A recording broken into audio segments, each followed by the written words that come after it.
Good evening, good evening, good evening. This is the Marcia Week show, and we are coming to you live from Barbados, beautiful Barbados, right there in the Caribbean. That's where we're coming to you from. Where are you watching us from? It is a joy to have you all logged on tonight, and we have a great lineup for you. We have with us PIGBIN again is going to be with us, and he's going to give us an update on Kenya. And then we have, Maxine McLean is going to be joining us. Rose Corbin is going to be joining us. We are in for a treat tonight. And I'm hearing we might have a very special guest who might be on as well. So just listen in, share, everybody share. Make sure you're liking and sharing. And let me just welcome those of you who have joined, because like me, you're already like Queen B. Queen B has been up from 5:43. Is logged on from 5:43 p.m. Queen B is like, let me get going. It's the Marcia Week show, and to all of you that I see everywhere I go, in the supermarket, at when I go walking, wherever I go in the public, I'm in town, wherever I go, I see you all. I see you all, powerful people, and I am like, yes, that's the 246 power that's penetrating. And who said, Queen B and Junie Rock, that we could not have an opposition made up of the people of Barbados? Huh? Do you realize how powerful that is? The opposition, it's made up of the people of Barbados. There was a time when we had no one in the opposition seat. And it was just us, the 260,000 of us speaking. Do you remember that? And we must always remember that. We can't leave everything up to the one leader of opposition. If there's 29 and there's one, that's what happens in Parliament. But outside the Parliament, guess what? It's 260,000 of us, and we're busting down those doors. We don't have to be inside of Parliament to occupy Parliament. But I tell you, every day that we get up and we go to work and we speak to our co-workers, and we go on our Facebook, and we go on Twitter, or on X, and we go on WhatsApp, because we love WhatsApp here in the Caribbean, all of that, and we share what we learn. When we share what we learn, guess what, Noel? We are making up that opposition, and we are making the voice of the opposition loud and clear. And we are letting it be known we do not need a party color to line up behind. The only colors we are lining up behind are the colors that's on this flag. So you don't let anybody get us tied up and confused. We are the opposition. We are the opposition, not a party, but the people of Barbados. It is the people of Barbados. The voice of the people is the voice of God. And we are speaking loud and clear, and we are letting our Parliament feel that Bajan power. It's that Bajan power, that 246 Bajan power. And we are learning a lot from our ancestors, or foreparents, in Kenya. They're from there, in Africa, and you see the power that they have. Yes, man, no strength. Yeah, the Gen Z is giving us that strength from Kenya. Woo! Yes, and we surging on, we fighting on. So I want us to fight back. Fight back, Barbados. We're not going into a lull. They're going into cricket and fetting and all kind of partying and drinking and all kinds of things right now. Eyes wide open. Eyes wide open. Eyes wide open. We're going in. We're going in, Barbados. Eyes wide open. It's our turn. It's our turn, Barbados. It's our turn right here in Barbados. Good night, everybody joining me. This is the Marcia Week show, and coming to you live from Barbados. Rosemary, good night, Cecilia. Oh, I am on fire, and I'm ready. I'm ready for this weekend. Fabiana Yard, good night. Vernon Garnes, good night. Judy Jilts, how are you doing? Sir Alfred, how are you doing? I am well. Yeah, those of you are asking, how am I doing? I am well. You hear how I sound? I'm getting better, right? Oh, wonderful. I'm taking all the teas and everything that you all tell me to do, I'm doing. Steve Moore from the UK, great to have you on tonight. You're watching us. Great to have you on. Sugar Cane, Lucinda. Oh, my Lord. You're all on. Marion Griffith, Keith Kint. Hey, Keith. Victory, Keith. Yes, Keith. Keith says like, share, and subscribe. That's what we're all about tonight. We are fighting back. We're taking back. We know it's cricket. So we know a lot of people are logged on to cricket and all these different things, but we logged on, ears onto this. So I need you to share. We're going to need extra sharing tonight because I know that people are doing different things. So we need extra sharing tonight, extra liking tonight. We need all of that to happen. Mystic Angel, good evening. Oh, my Lord, to everybody. Cynthia Thorpe, good evening. Wendy Ford Griffith, good evening. I couldn't get to call all the names tonight. You know, I couldn't call all of your names tonight, but I see you're logged on. And again, I'm asking you to share and I'm asking you to like. Share and like this evening. All of us, we are the opposition. We are that opposition. And you know, we have our standard song, the song that we line up behind. Yeah, and that's our banner. We're underneath that banner, and it is the national anthem of Barbados because we are standing up on behalf of this country. It is because of this country why we stand. So let's stand for the national anthem.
Yes. Oh, my Lord. Firm craftsmen of our faith. Can I hug the flag like that? Oh, wonderful, beautiful Barbados. And we are crafting our faith right here right here in Barbados. That's what we are doing. Every time we log on, every time you like, every time you share. Have you liked yet? Ask yourself, did I like as yet? And if you didn't like, say, oh, I forgot to do that. I need to like and I need to share. everybody, we've got to fight tonight. If you're just coming on, because I know there are lots of different things happening. And so we have to make sure that we stay relevant, we stay right there. All right. And I need you all to make sure, yes, it is a blessing. Now, I told you that we have the one and only Pigeon ODIMWENGU from Kenya here with us. And he is a Pan Africanist, and he is going to be addressing us and giving us an update on what is happening in Kenya. But I'm still going to give you one more minute to like and to share, right? And if you haven't done that yet, you've got to do it. I can't bring on Pigeon Odiwengu from Kenya and you have not liked and shared. Come on, man. Everybody, please do that. Please do that. Yes? Wonderful, wonderful, wonderful. And when he's done, then we have some announcements to make about the weekend that is coming up. This weekend is a very, very awesome weekend where we have Senator Naked is actually on taking his flight to Barbados. Will be in Barbados at 10:55 p.m. tonight. We're going to the airport to pick him up, and then so that he'd be ready for his speech on Sunday at Roadside Parliament. So he's coming in. Yes, you already welcome in, Pigeon. I am only letting him on if you like and share, Miss Judith and Clark. All right, all right. Well, he's coming right in. He's coming right in. Welcome, Pigeon. How are you doing? I'm fine, thank you. Can you hear me? Yes, I'm hearing you loud and clear, sir. And I know it's about 2 o'clock in 2:10 or thereabouts in Kenya right now. Yes. 2:10. And so did you get a little sleep before? Yeah, I had some sleep for some 1 or 2 hours. 1 or 2 hours. Well, I want you to know that we take it a very, very we understand the sacrifice. We see the importance of what you're doing, and for us, this is a real special privilege for us to have you on the program from the motherland, and that someone that we can connect with, and Thank you. it's a Thank real. you. So let's jump right in, Pigeon. Um, can you tell us what has happened on the ground now? What's going on? What's new? Oh, thank you once again. It's always a pleasure to be here. Uh, it's worth the sacrifice. This is the little we can give to our struggle. It's not even the much, the little we can give. And it's very important that we give the little we can, and sometimes to give it the best we can for the struggles of our liberation as the Black nation, as a Black community from wherever we are. Yes. Yeah, thank you. Yesterday, it was yesterday. Yesterday there was a planned protest, not a protest indeed. It was a march. So Hmm. there was a planned march to State House that, and then the citizens wanted to engage the president, and this was planned on a week before, and without either knowing whether the president was to either reject the bill or sign to the bill. But the people had planned, the Gen Zs had planned to meet the president yesterday. So Yes. despite of the president signing the appropriation bill, the people still felt that they should follow up their calendar and go meet the president.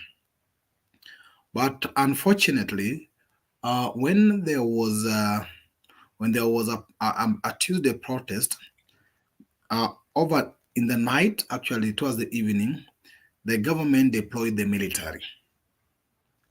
So the military Oh, deployment was done on Tuesday evening, but that was done before the parliament approval. So the parliament sat on Wednesday morning, despite of all distractions, just to approve the deployment of military as per the law. And then this was challenged by the legal teams to the court, and the court then made a ruling yesterday for the authorizing or okaying the use of military. okay. So then the military was in the street on Thursday morning as even we were waiting for the court ruling. Now they tried something which I call is either coordinated mechanism to ensure that people could not access the city, Mm-hmm. and then could either lead to people making it to the state house. Mm-hmm. But still, this actually affected a lot of a turnout, unlike the Tuesday turnout, because the vehicles could stop people along the roadside. Yes. They could even check the vehicles to ensure that there are no protests. They could even arrest people. So there was too much of arrest.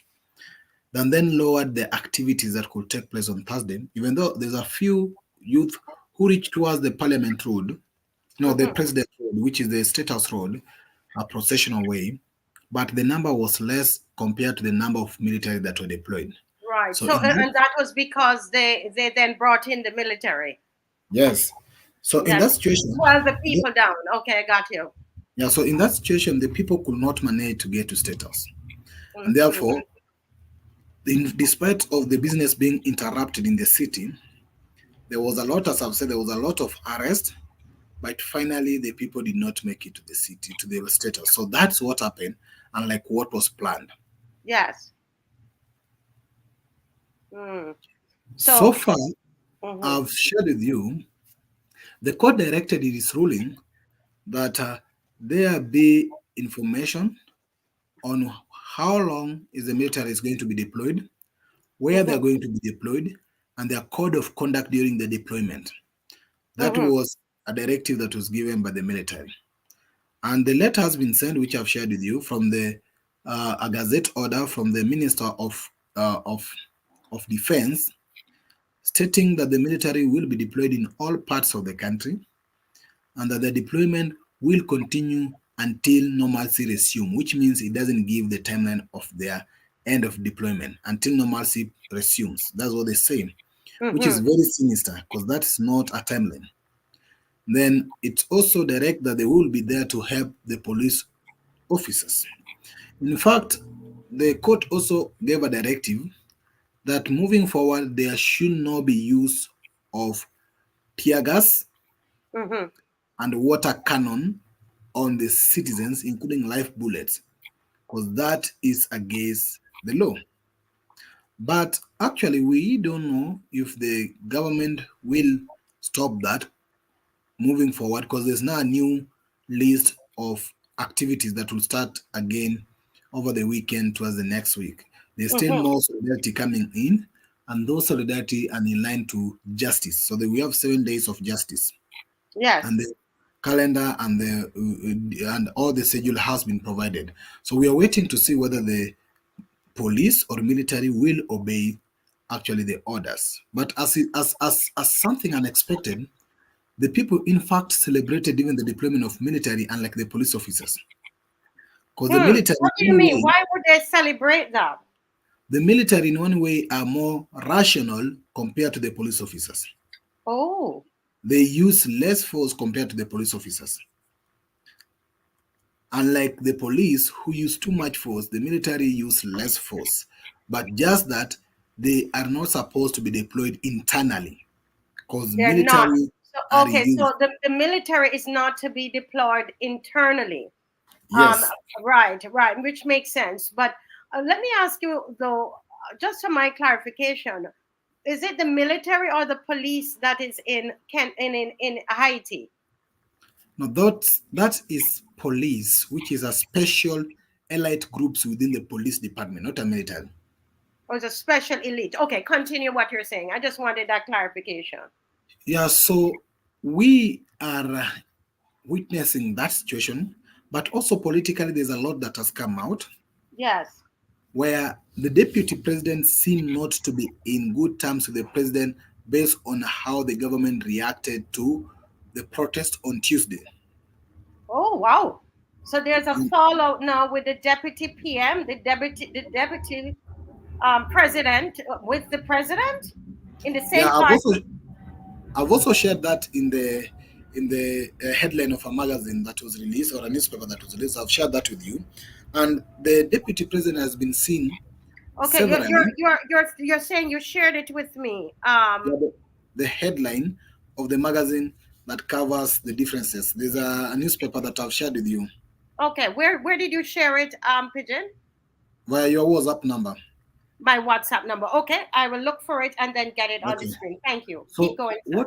what happens is that first, when the deputy president gave his statement after the president's statement, the deputy stated that the head of intelligence do not act rightly by giving prior advice to the president to counter the events on this Tuesday. He Yes. equally called that the head of intelligence should actually resign. Mm. Then he went extra mile of recent in his recent speeches, and this must be noted that the deputy president had experienced a fallout by the president for now almost 3 to 4 months. So they haven't been in good terms even before this situation. Oh, But wow.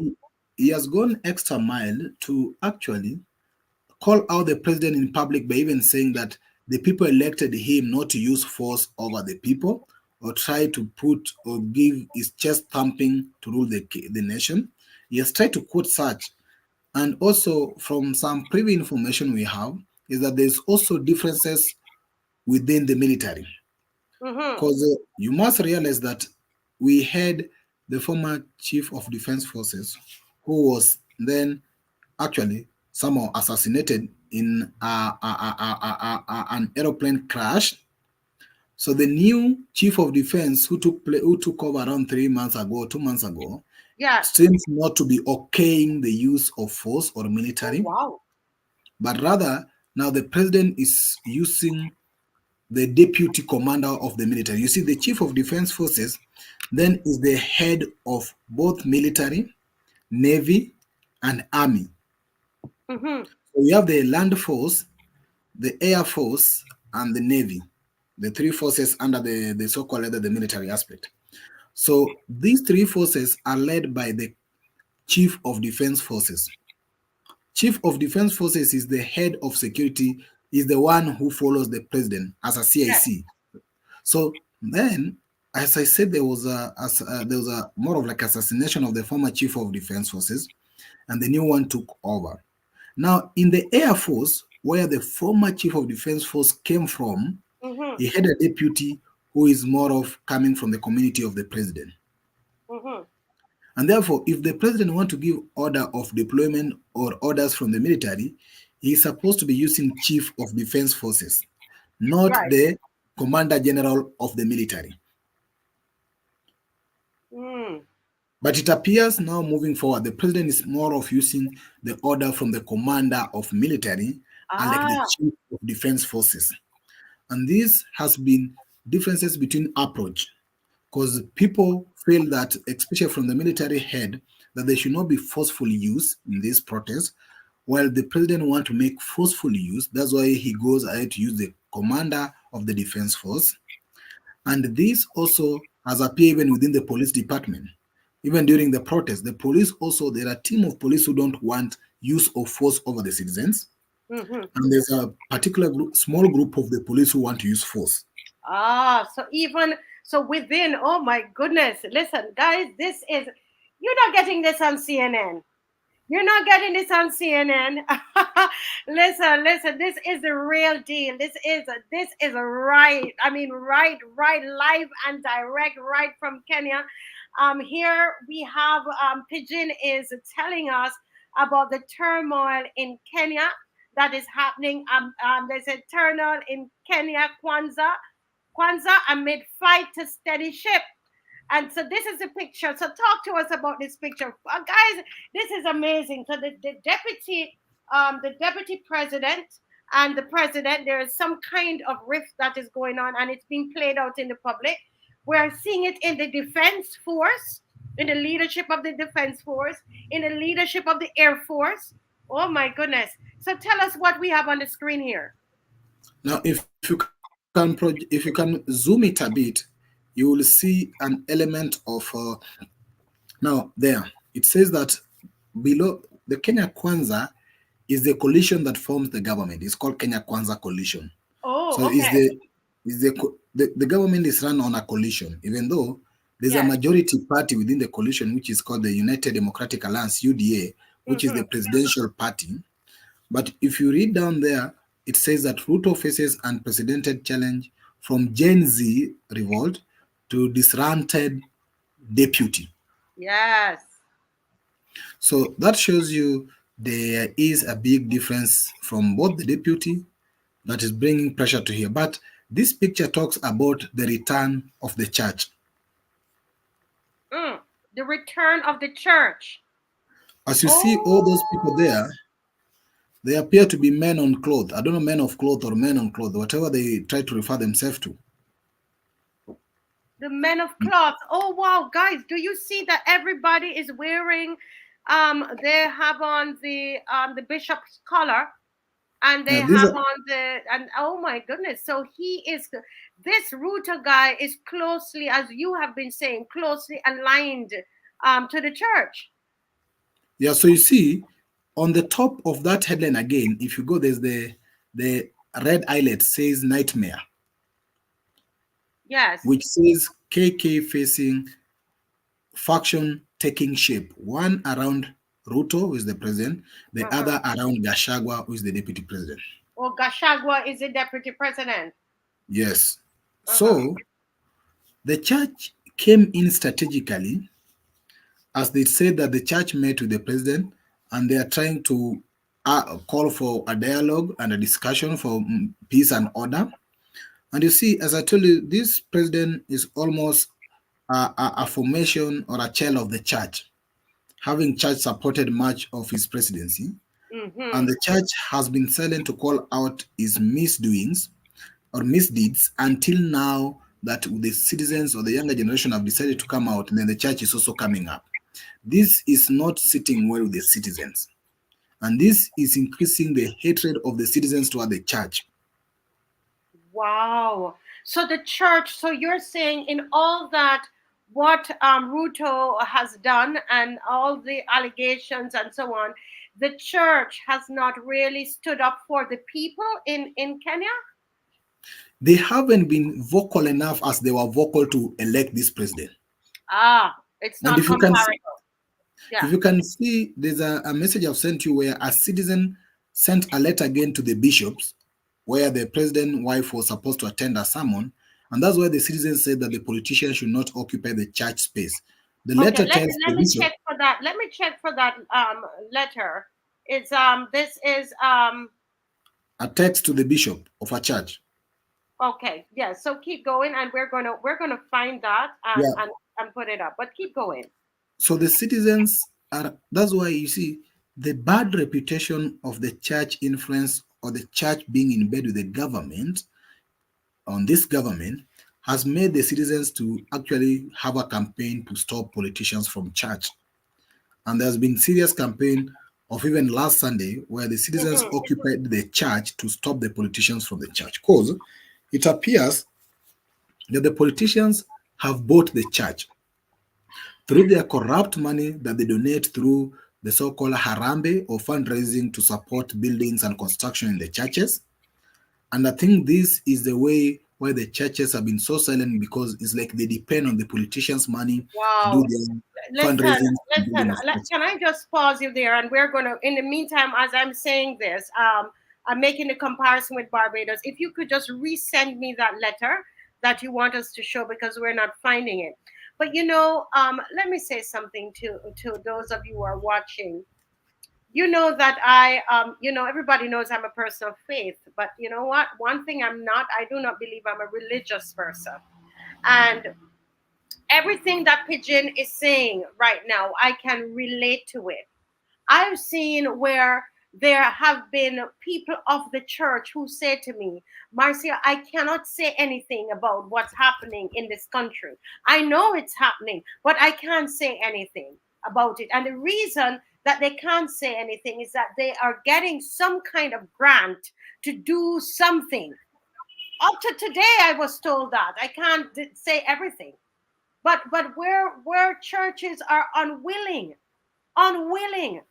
houses of worship, and not just churches but mosques in this country. When was the last time you heard a Muslim speak out about anything that is happening in this country? When was your, did you hear anybody, any of these religious organizations come out and say anything about the cybercrime bill? When was the last time you heard them say anything about anything affecting the citizens of this country? The hardship that the people of Barbados have to go through. When was the last time did you hear that? Thank God for Dr. Ferdinand Nichols. Thank God for him, who comes on the show and you know, yeah, you know, I'm saying this is so similar. I am convinced, and until I see the data, I am convinced that the Church of Barbados helped to put this government in, this tyrannical government in, that has its foot on our necks. And I had to stop and say something. As somebody of faith, I want to say something, because when you hear this young man, he doesn't have a problem with God. He has a problem with the institution of a church.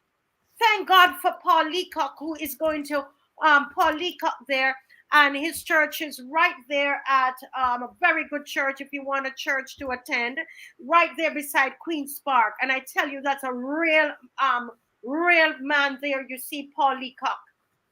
When I went out with my one man's march, I'm still looking for the thing from you, comrade.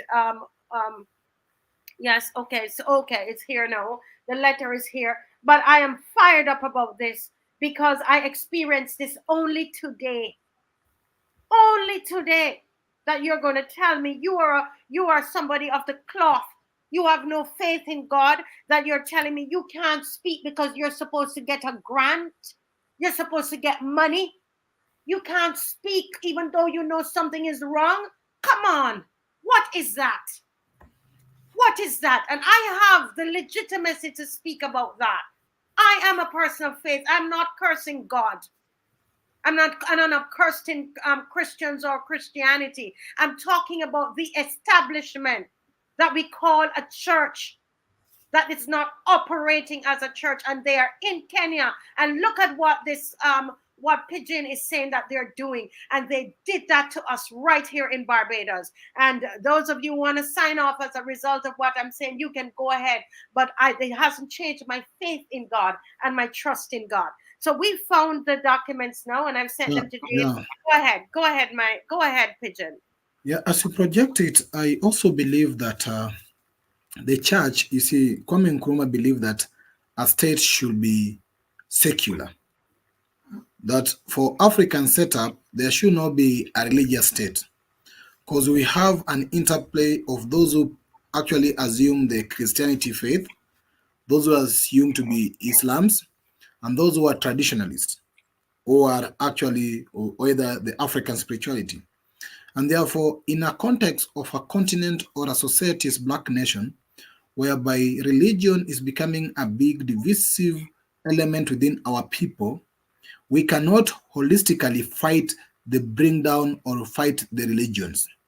But rather, we should also be wary of the interference of religion to the state affairs, or actually how the religion plays in the state affairs. And that's why Nkrumah actually advised that a state should be secular. Now, the state being secular, the religious society should be the pillar to push for justice, accountability, and all that is actually prescribed in the religious doctrine, be it the Quran or be it the Bible. But when it becomes an issue is when the churches tend to support activities or deeds or actions that are contrary to the principles or the writings of the church or the Bible. Then that brings the issue in. And that's when the actions of the church must be questionable, when actually how they carry out themselves goes against the even what is in their holistic or religious books. Now, here is a text of an individual who then writes to his reverend, and he says, "Good evening, Reverend Mutahi." Mutahi comes from the community of the president. The President, yes, William RUTO, is a Nilot coming from a community called Kalenjin.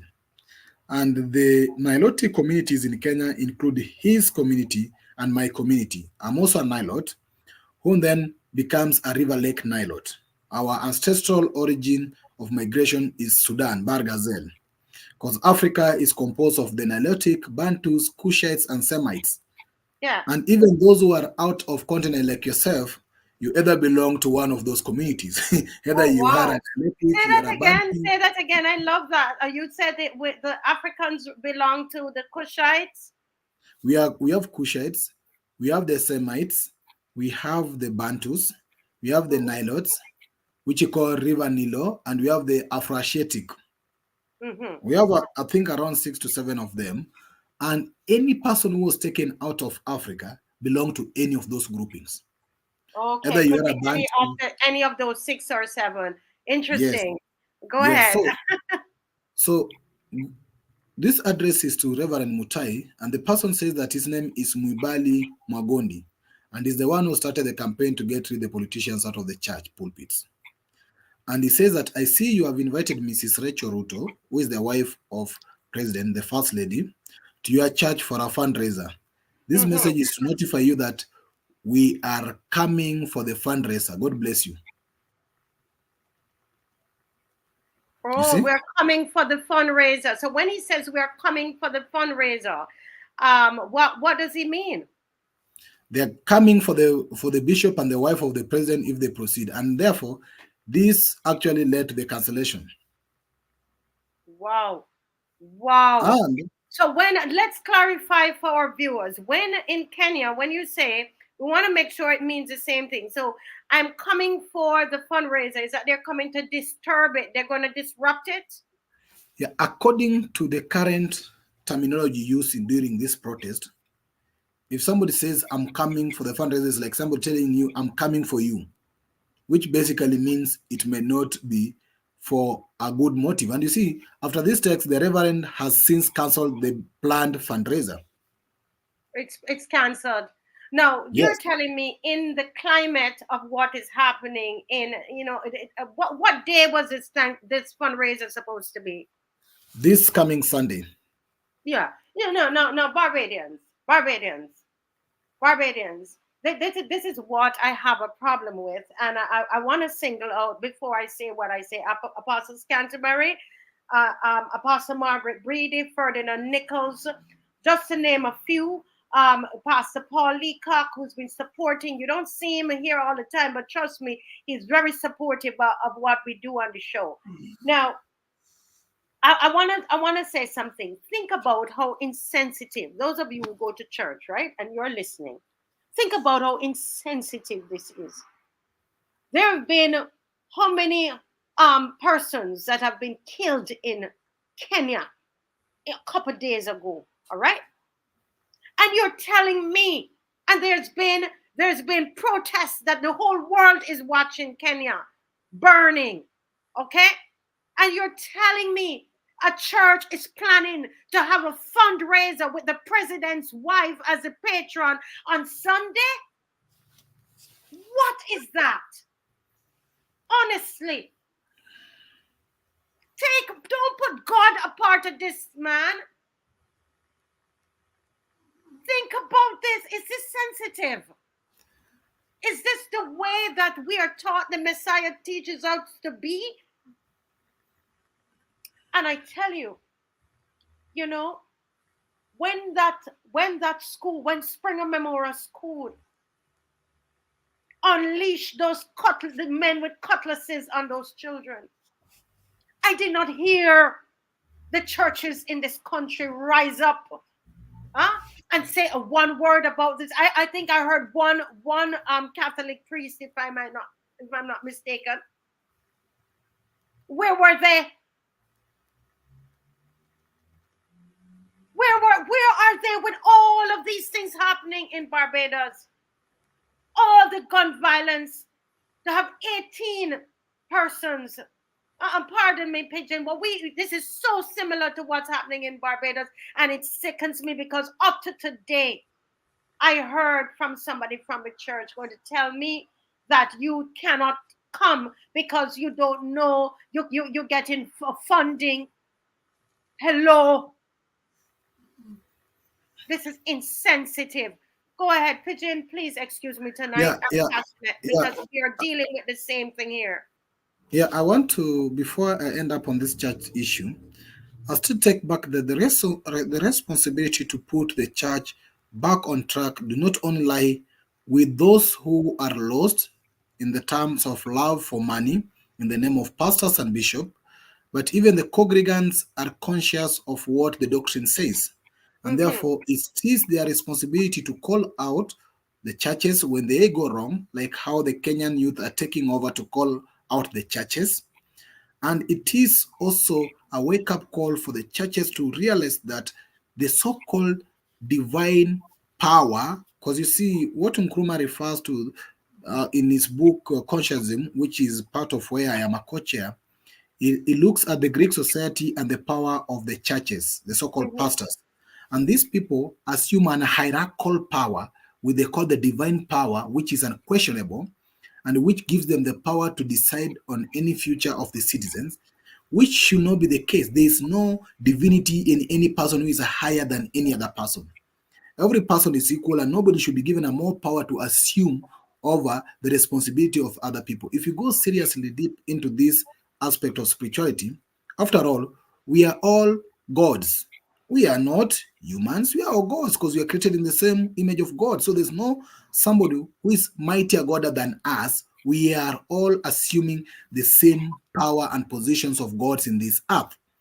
And therefore, there should be no any excuse or any maneuvering. You see, the churches have not only been silent to the political atrocities, but they have also turned out to be an extortion of the society in terms of living rich and living popular, where they buy a lot of helicopters, a lot of choppers to travel across, while we, the citizens, give everything we give in the name of that we are investing on heaven.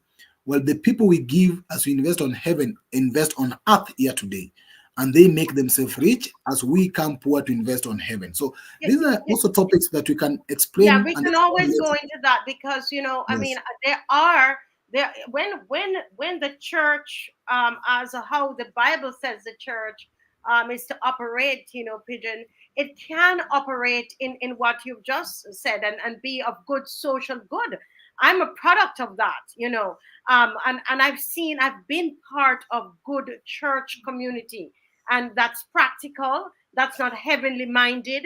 It's possible, because I've been part of that, but a lot of that has changed.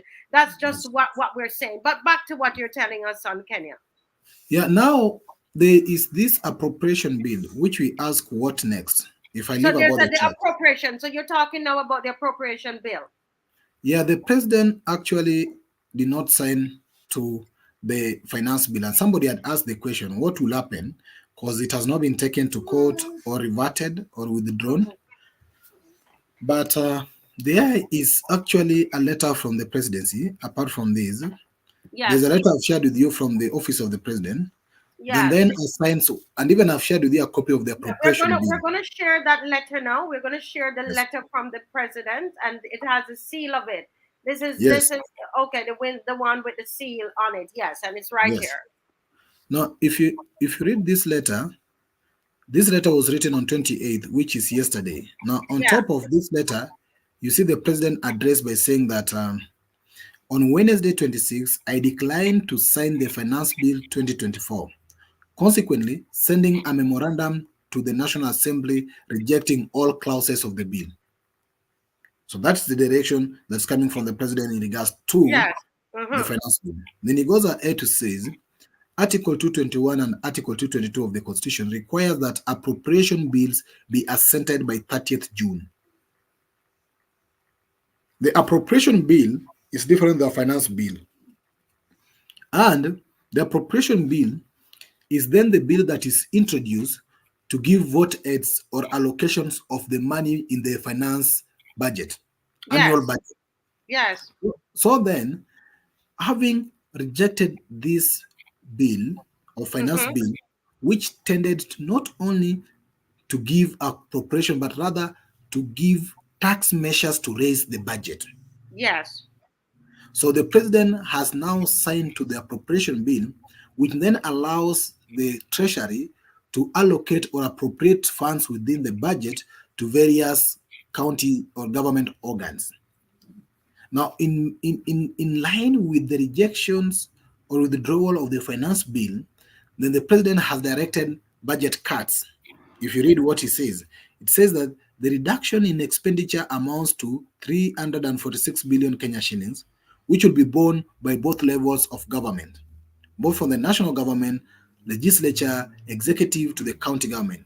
The government of Kenya operates in two layers. You have two organs of government. You have the national government and the county government.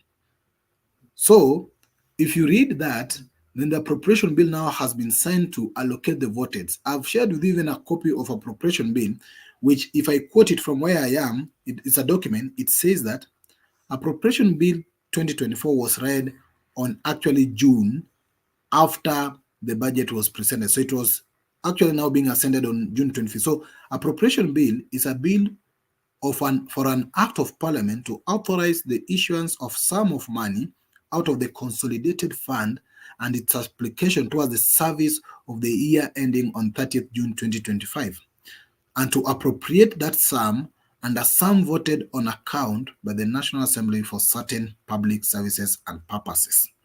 So that is what the president assented to, so that it can then, there was no actually appropriation of the funds of the budget was read. They waited for this finance bill to be approved so that then the funds could be released based on the budget.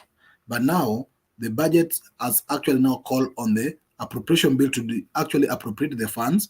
So that is the direction for us. So the finance bill is no longer relevant and is not going back for a review because the president has rejected all clauses.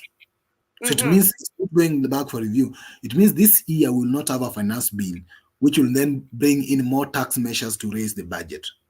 Well, rather, what you're going to have is a budget cut in various areas to reduce the margin that was to be borrowed or the margin that was to be raised through tax in the finance bill. That is the direction. Wow, and when you're going to have budget cuts, we're talking a lot of social services and so on. Do they know where you're going to have those cuts? No, they have said that the cut will only happen on the reduction of the executive, the expenditure within the executive, within the judiciary, within the constitutional commissions, and within the county governments. That basically means probably like the president said that he will reduce his allocation in his government, in his executive. There are also things that were put in the budget like confidential budget of around 800 million Kenya shillings. So those are part of the things that are being scrubbed, but it's not going to affect much on the other development plan. Because you see, we had a budget of 3.9 trillion Kenya shillings, while over 1 trillion was only recurrent expenditure, with another 1 trillion that was going for debt repayment and 700 billion for only development. So what happens here, I think some of the Kenyan citizens joked a bit. Kenya, there's a freedom of speech. Somebody said that we don't want the president to do any development. If the development is the only excuse you want to use to tax us, we are asking him never to develop anything so that he can also give us the pay bill of those lenders whom we call pay bill. Pay bill is a short account we use in M-Pesa to send money. So the citizen is doing some, which is not humor. He says that, first, the president, we don't want you to develop anything. So don't ask any taxation. Just get your salary until you go out of this government. If development is an excuse you're using to tax us heavily. Secondly, we want you to send us the accounts for those people whom you say we owe them some loans. We want to send the money directly as citizens on a daily basis so that we can clear that loan in 1 year and we don't want to hear anything of your loans anymore. Wow. This is appearing like humor, but is a level of consciousness and what you call more of practicability of citizens trying to approach these issues. Because there's been aspect of citizens' contribution, which you call fundraising, which has done well in this country, where citizens have even been fundraising to the people, the victims, and citizens have been doing fundraising over a period of time to support one or two things. So they don't want the president to borrow. They don't want the president to develop anything. Let him just earn his salary, go away. We will help him pay the loans. So that is where the citizens have reached with this. But we must also be conscious that in the Kenyan economy today, the amount that goes for tax or borrowing is that out of a 10 shillings, 10 shillings, Kenya shillings, Yeah. is something like a 0 point something dollars, 10 shillings, 7 shillings out of that goes for external debt repayment out of 10. Yes. Wow. You said that there 70% goes towards paying debt, paying, and I'm sure it's probably higher for Barbados. But what we've asked is, where is the debt audit? Mm. Because when you tell us that we owe, and there's been serious public debates on the debt of this country, because there's one of the presidential aspirant whom we had in the previous election who was questioned that for the last regime, 10 years, the account states that we were having external debt equivalent to 8 trillion Kenya shillings. Mm-hmm. But over the same 10 years, it is on record that we have done the repayment of debt, which is equivalent to almost 6 trillion Kenya shillings. But the budgets, but the budget of the parliament only indicate that the debt that was approved in the last 10 years was equivalent to 2 trillion. So where did the debt move from 2 trillion to 8 trillion? If the budgets of the records of the parliament only indicate that the government requested for what you call, this is what you call, this how we call it, the budget that comes beyond something budget, then that asks the government, when the government want to borrow loan, officially, the government must go to the parliament to seek approval. Yes. So the only approval that is in the records of the parliament for the last 10 years is only 2 trillion Kenya shillings. But the government claims in the treasury and the finance department that we owe around 8 trillion Kenya shillings, which means there's the new way to loot from the citizens through what called debt. That's what. Okay, now I was listening to a call-in program, to one of you're not a call-in program. I'm one of our. It's a TV program, and someone was explaining that. Now it's making sense to me. I see. Yeah, that guy is a friend. He's called Jim Wanjigu, who was a presidential aspirant. He's a colleague and a friend. So what happens if the government says that you borrow 2 trillion and your record says that you owe 8 trillion, which means this 6 trillion here is a corrupted debt? Yes. Then the records of the government indicate that we have repaid 6 trillion, which means we have repaid 4 trillion beyond what the parliament has as records of what is borrowed. I think that. So already we've lost 4 trillion in the name of repayment of debt, which actually we cannot tell who is that who lended us the debt. And you see the problem with China gave us loan and the terms of their loans were written in Chinese and the agreement were made confidential. So we cannot even understand what happened. And it is the right of the treasury to publicize the debts the country owe, because it should be a public information that the citizens should access that, okay, it is these are the terms of the debt we got from this country, this is the amount we owe, and these are everything else. Those things are not made public. And that's why we ask the president, before you claim that you're taking 1.1 trillion in this current budget to pay the debt, tell us who are we owing and how much are we owing them, instead of every day putting on the budget that we are having almost 1 trillion debt repayment. And issues have also been inflated. If you check the demands of the Gen Zs. Now, if I move forward to the direction on the way forward in regards to this protest from the Kenyan angle, the Gen Zs have given a demand because the president has called for them to have a dialogue, but they are saying that they cannot have a dialogue with the government. They don't have a leader. That's what they said. So we don't know who you want to talk with because we will not have a leader. We give you our demands and you have to handle our demands. So part of the things that I love it. To Gen Z, I love them Gen Zs, man. We don't have a leader. That's right. So we're just gonna hand you the demands, well, the things that we want, and I got it. I love it. Go ahead.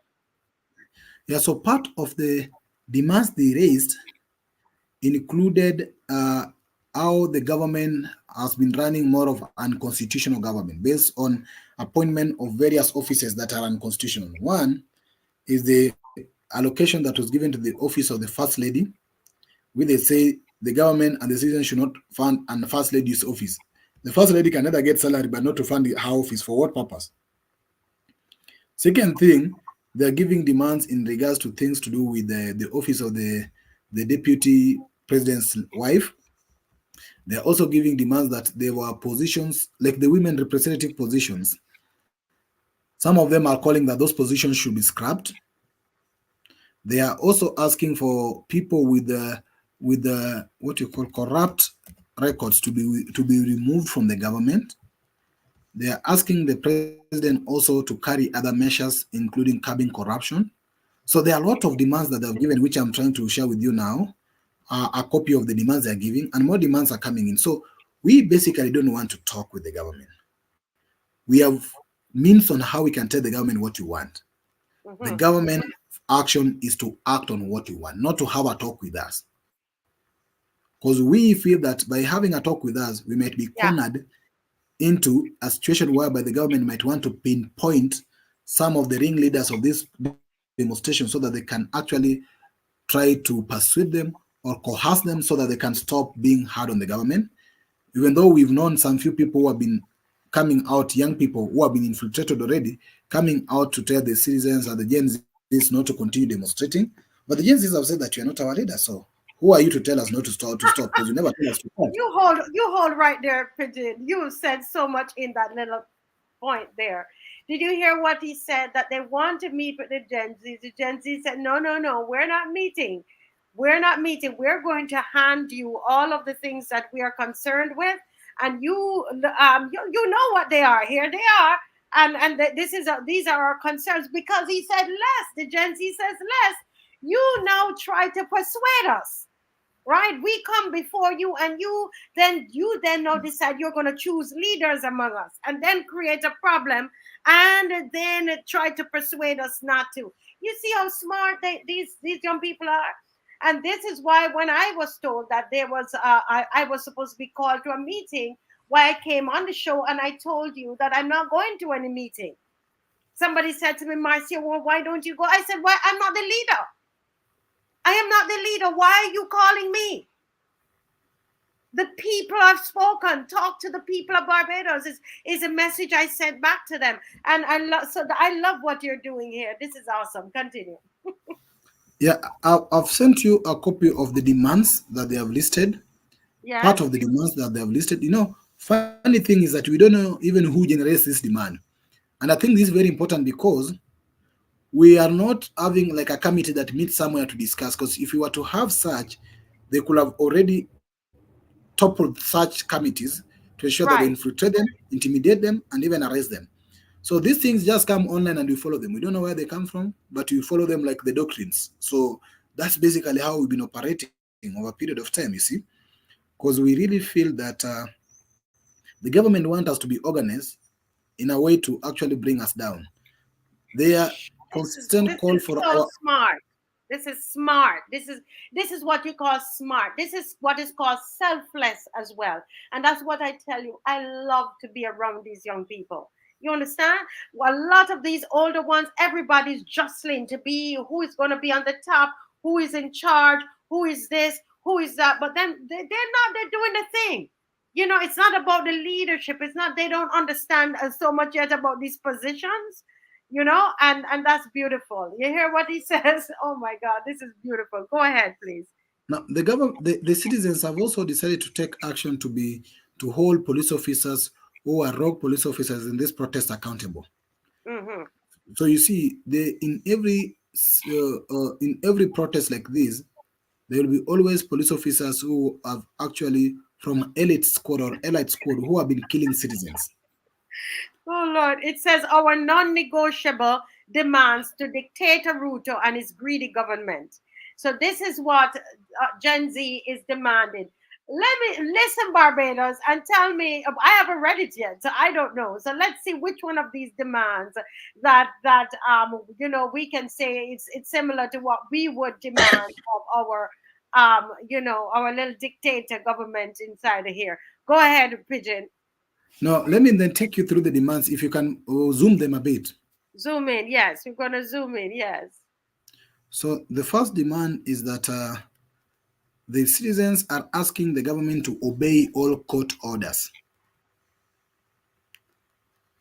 and scrap out illegal and illegitimate CAS positions, public funded offices of the First Lady, the Second Lady, and the wife of the Prime Cabinet Secretary, and redirect the funds to employing more teachers and doctors.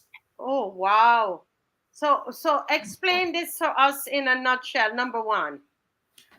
It is that, you see, like, this government has not always been obeying the court orders. Mm-hmm. This is a government which the court directs this, they don't follow it up. Like, for example, this position called CAS. CAS, that's what I'm telling, the government of Ruto was an expensive government, a big government. The government was an expensive government. What do you mean by that? One, I told you that they increased the position of permanent secretaries, which you call the principal secretaries of the cabinet secretaries. The cabinet secretaries are the ministers. So the government increased the number of ministers and even increased the number of the permanent secretaries who should be like the secretaries to the minister. Mm-hmm.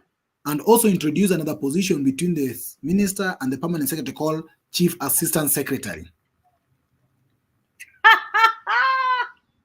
So these are the chief assistant secretary. Folks, I want Barbadians, please stop and share. I will have to make a little adjustment to the program tonight, and I want all of the panelists. They will come on, but they're gonna comment on this, because did you hear what these chief assistant positions? They're creating new positions to pay people, right? No, this was to reward their political friends who lost in the past election. So these are positions to accommodate their friends who lost in the previous elections. That's what they want to accommodate here in the so-called chief assistant secretaries.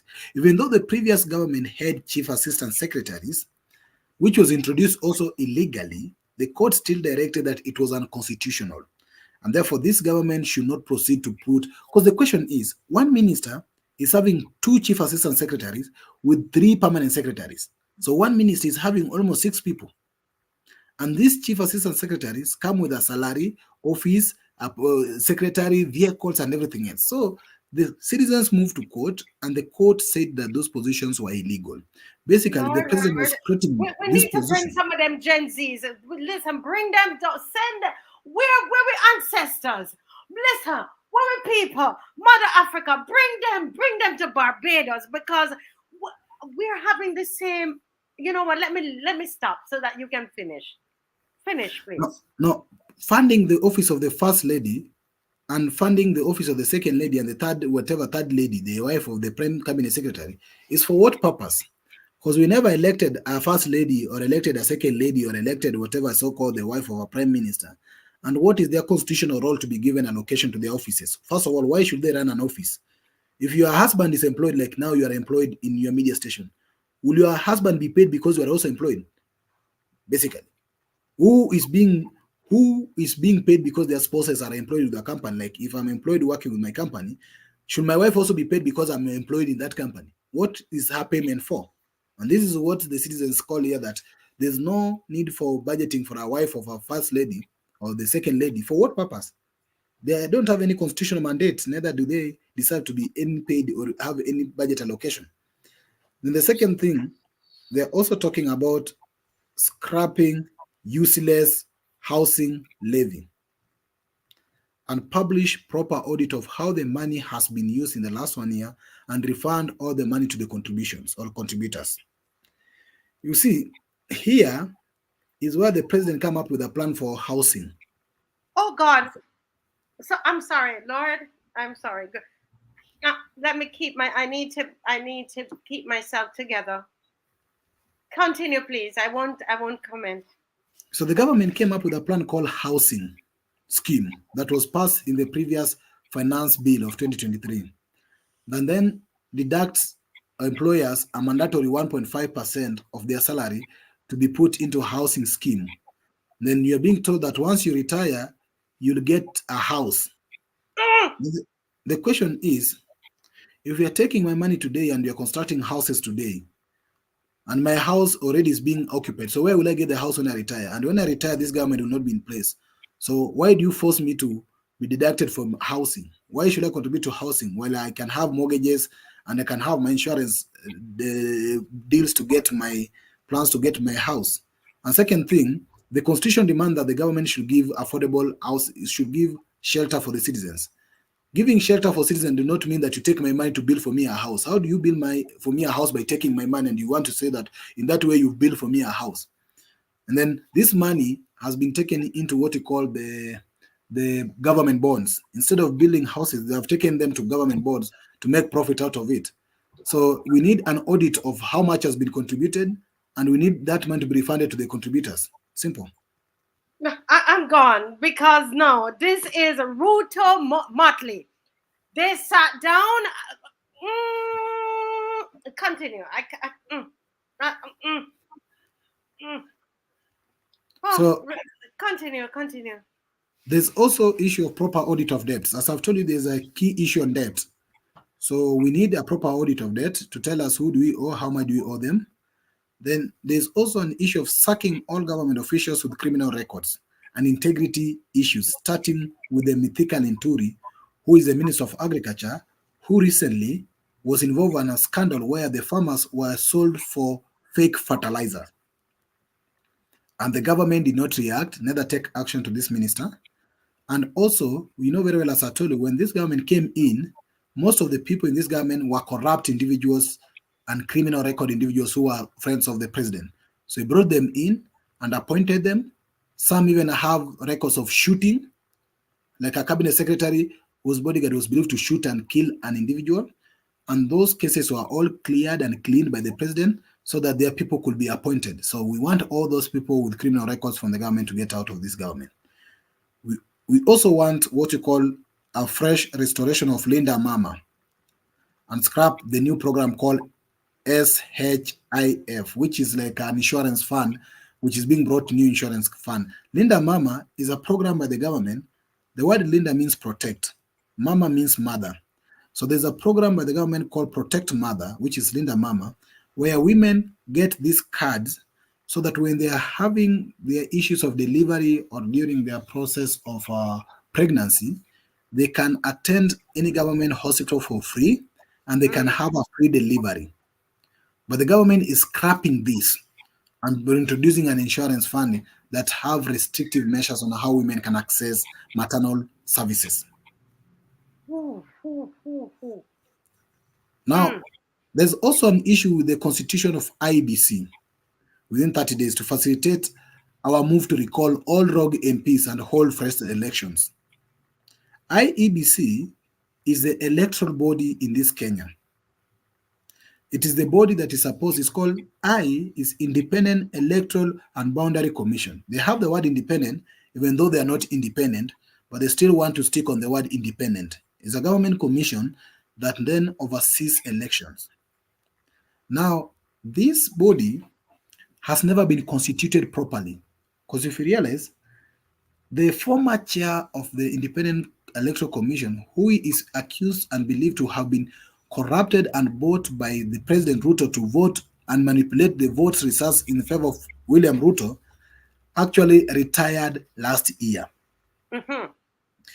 3 of the 5 commissioners also resigned during the election results because the 3 of them had disputed the results of the election.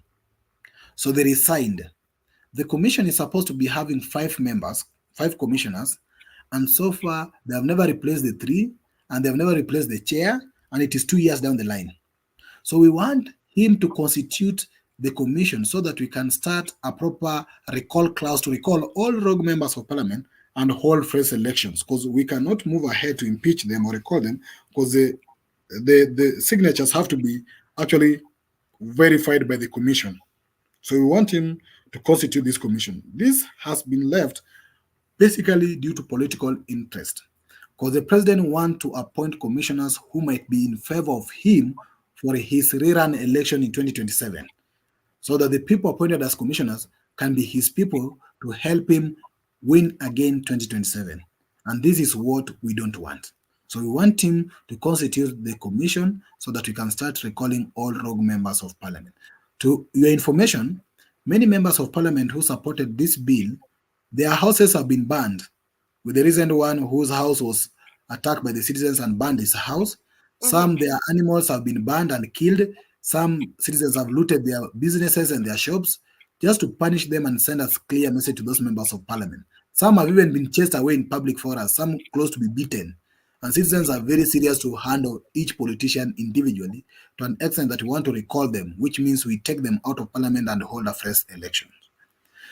Now, there is also there's this aspect of police deployment to Haiti, which came up in part of the demands Yes. that we want the government to obey court orders and cancel all plans to take our police officers to Haiti and recall the deployment immediately. Mm. This mission to Haiti is not the popular citizen support initiative. This is a government, and not government, President Ruto's initiative to help or so-called loot or so-called collaborate with the West to help worsen the situation or loot the situation in Haiti. Basically, the team that went to Haiti already has landed to Haiti, and I've seen Barbecue is calling for a dialogue for as the team arrives in Haiti. So the citizens do not want this mission. The Gen Zs, we don't Mm. want that. We want the president to record them and deploy them immediately. We also want the president to employ the junior secondary schools teachers. It's called JSS. We have a new curriculum that came in around 5 years ago, 7 years ago, and these teachers have never been employed permanently. They have been under contract, and these are the teachers who teach for some period of time. So the teachers have been on a strike for so long. We want the government to employ them and have them in permanent basis. Teaching, where I am a teacher in this country, for you to be employed by government, you might take almost 5 years before the government employ you after your graduation, because you have a backlog of many graduate teachers that the government has not employed. Secondly, the government is not investing in any public education centers or education schools. So education is being taken over by private sectors and private entities. That makes education privatized. While education is an essential service that the government must provide to its citizens, by allowing education to be private controlled, you make education become a commercial right, whereby Mm. he who has money can access education. While education should be for all, so the government is not investing in public education. The private sectors are coming in to make money out of education, and this makes it expensive for citizens to access education. Now we want the government to employ those junior secondary school teachers. We want also government to employ all intern doctors on their previous payment terms. And if you go down, we also want the government to reduce the salaries of members of parliament, because we are claiming, yeah, reduce the salaries of members of parliament, because there's no way a member of parliament can earn money more than a doctor. Basically, a doctor who goes for over 6 years of degree earn less money than a member of parliament who merely is a business person in the village, or even somebody who never stepped in even high school and is now a member of parliament and earn over 200,000. Uh, the member of parliament salary now is 700,000 Kenya shillings. That's equivalent to almost $5,000 per month.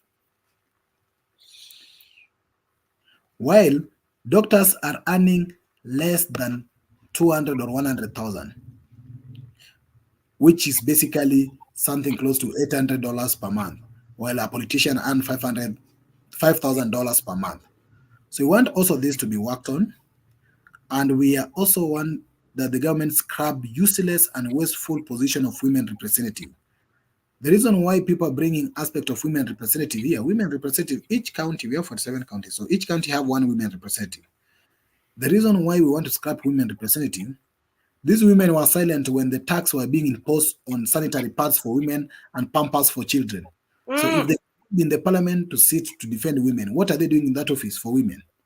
So we want those so-called women representatives to be scrapped. Because basically, we don't want just women for filling gender number, but you want Right. women substance to represent women. If they cannot represent the interests of the women, let them contest as members of parliament So these ideas where these positions are being created to reward some beautiful women who have some relationship with the politicians just to give them some rewards or political positions should be stopped. And this has also created serious exploitation of women by the politicians. The politicians actually, women face a lot of problem in political struggle because many men in political spaces actually tend to misuse and use women just for the women to get positions in parliament. This was shared during after an election event where women shared their experiences in the election, and that was very wrong. There's no way man can take any advantage of a woman just to employ a woman or get a woman any position anywhere. That is totally not justifiable. And I, to my message to all men who do this, that is not what is right. The fact that somebody is a woman do not make you to take advantage over her just to help her or just to get her get a position that she merits. Now, we also have issues to restore school feeding program, and also all government officials and public servants must travel around within the government owned vehicle. We don't want them to travel like the president went with a private jet in USA, which costs us a lot of money. We don't want that nonsense. We don't want them to use helicopters to spend a lot of our money. We just want them to use government vehicles, or even they use trains. But these ideas of a politician jumping from one helicopter to this place and back to this place using our money, we don't want that. If they want to enjoy those helicopters, let them use their own money, but not using our money uselessly. The same way the president used our money uselessly and shamelessly, going to US, costing us a lot of money. Lastly, we want Ruto to stop state capture. We don't want him to interfere with judiciary, the legislature, and we want him to resign with immediate effect for selling our country to IMF. We don't recognize him and his loans he takes from IMF. So those are the non-negotiable demands from the Gen Zs. We don't need a meeting with the president. We want him to fulfill this. Wow. Oh my goodness, Virgin. I know you've gone over the time that we designated here, but no, man, this is something else. I mean, listening to it and looking at these 14 demands, there are a lot of them on there that we know it's just so similar to Barbados. Let me hear from the audience. What are the ones that are similar to to Barbados? Let me apologize for Mr. Caswell Franklin, who would normally be on around about this time. But I had a lot of meetings today, and it's extremely tired. And has given me enough notice to let me know he's not going to be able to come on. He told me this evening, and so we don't have him tonight. But we have Pigeon with us, and I mean he's fabulous.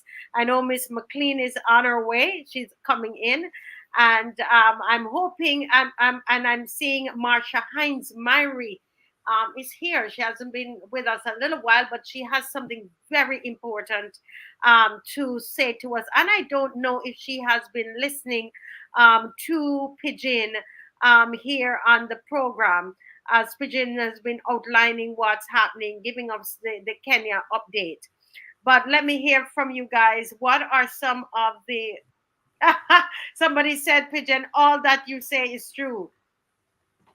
Yeah. Someone says, Liana Bell says, I approve and endorse these demands. Jacqueline Allen says, Kenya did their homework. Fantastic. This is the Gen Zs. Yeah. Are we seeing any similarities? I mean, I almost fell out of my chair, but I'm going to leave it up to you guys. I want you to look at these demands or what you've heard, and Judy Moody say all. The thing though, guys, is just before we have Pigeon give us his final words, his parting words for us tonight. I wanted to see how decisive these young people are. How decisive they are. Huh?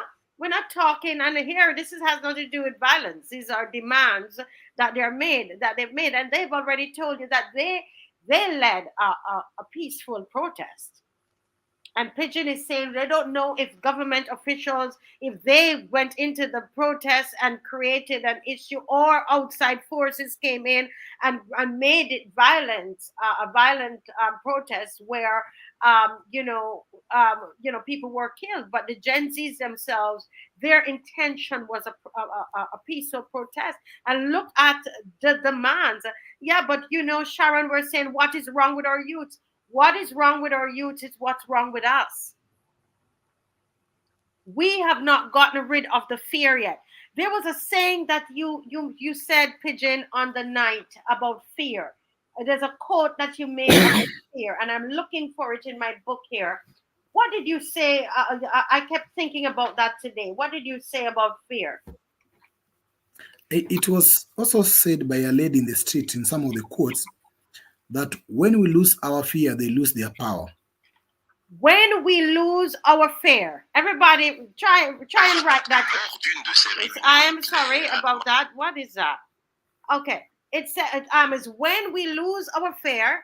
Everybody, write for me or say for me at home. When we lose our fear,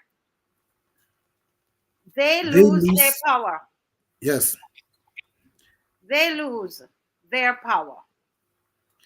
There's also a famous book written by Ngugi wa Thiong'o, Professor Ngugi wa Thiong'o, who is a Kenyan renowned scholar and professor. The book is called Matigari, which he wrote in his mother tongue, which means the patriots who survived the bullets, Matigari. That book, it's talking about the Mau Mau fighters who went in the forest, and when they came out of the forest, when the government was reinstated with this so-called the independent government, he realized that there was no justice that was made to the people. The white men did not left, but rather were given high status class in the society, and the loyalists collaborated and got rights within the rights that were taken away by from the people who went to the forest. And he said he realized that there's only one thing that stopped the people is the fear that rules the people. And he also shared one thing, which is communalism, solidarity. He said, were we not taught that even one bean that's split on the floor, we could share it amongst each other? A bean, when they're in the forest, even one bean that they found, a seedling, they could share it amongst other. This shows you the level of solidarity and ubuntu. The next thing, the little thing we had, we could eat as a community. But today, in our community, there are people who eat everything and people sleep with nothing. This is not who we are as a people. We as a Black people are not this way. We are people who embrace sharing and we take care of the welfare of one another. Now, to actually take it to a direction towards the end, there's a program on the way forward. I've shared it with you, what we'll do in the next 7 days, which is 7 days of justice. We are moving forward. We are not stopping. We are now calling for justice of all those people who were actually killed in the protest. There are plans even to stop all bus stations and just sit on the roads, on the main highways. We'll sit there to stop these action plans. So we are doing a warm-up. The week one 7 action plans are a warm-up, which means is a start. Yes. And on Friday, which was today or yesterday, they were visiting the injured. They were mourning our murdered brothers and sisters who were standing together with their family and loved ones. On Saturday, we'll print posters with the faces of our dead and we'll let them not be forgotten. We'll stick them everywhere in our streets and in our roads. On Sunday, we will go back to the churches. We will deplatform all the churches and will not allow any politicians or President Ruto himself to speak in any church. We shall observe a moment of silence for 5 minutes of our murdered comrades. On Monday, we will print the posters of the faces of murderous police officers. and the traitors, members of parliament who voted for the bill, and all government agents who never stood with the people, and will stick these images in all the parts of this country. On Tuesday, we'll occupy everywhere. As we always say, we'll give citizens a public holiday. We will ensure that all Kenyans of all ages in solidarity shall occupy all major roads in the country and sit down on those roads. On Wednesday, we shall identify amongst us who are police officers and MPs and agents of the regime and where they live, or where they hide, and where they report to. We want to go and greet them. When we say greet them, means we will deal with them. On Thursday, we'll occupy again everywhere, another public holiday, and we'll also sit on major roads to give Kenyans another holiday. This is a warm-up. This is not the action. This is a warm-up. Oh my God! No, this is, and you know what? You know what I love about this? There is no out of all of these things that you have here. There's seven items here on the schedule, right? And there's no violence on it. There is no violence. You're talking about strategy. And I say to those who are pointing a finger at the youth in this country, point back that finger at yourself. Do not point any fingers at the youth in this country. You are sitting down there, and we will have these marches, and you have never come out. Some of you never come out because you're afraid of your own shadow. The fear in you has been passed down from generation. Alison Hines has a song said, my great grandmother passed it down, my grandmother passed it down, my mother passed it down. It's a fear from from slavery passed down. But you realize that's not our DNA. Look at them. They are tired and fed up, and they're doing what they can do to take back their country. And then some of you are pointing finger at the youth, and you are so afraid. Where did they get the fear from? If they're not patriotic, where did they get it from? They got it from you. They got it from me. If my children are so full of fear and they can't come out, or they have no patriotism, it's because of me. I did it wrong. And listen to this. All I can do is to think about myself. Check myself. Marcia, do you have fear in you? Don't point at somebody else. Check your own self. Do I love my country enough? I am tired. Am I tired enough of this nonsense? Can I put my foot as a Barbadian? Am I going to put my foot down? Yeah. Yes. Let me answer this person here, please. Jay, yes, most of the young people here are only interested in partying and clueless about, yes, they are that way because you, Jay, made them that way. Marcia made them that way. All of us made them that way. We have not stood up for anything in this country. We have not stood up for anything. Not long enough, not strong enough. And then we are going to point and say them. It can't be them. It's an us thing. You hear? You hear? It's an us thing. We do get up and you never do one thing in our lives. We never stand up. Some people tell me they've never been to a march in their lives. People tell me Bajans don't march and protest. I know you're going to talk about your children, but it's there. So they're the problem now. When you're scared of your own shadow, come on.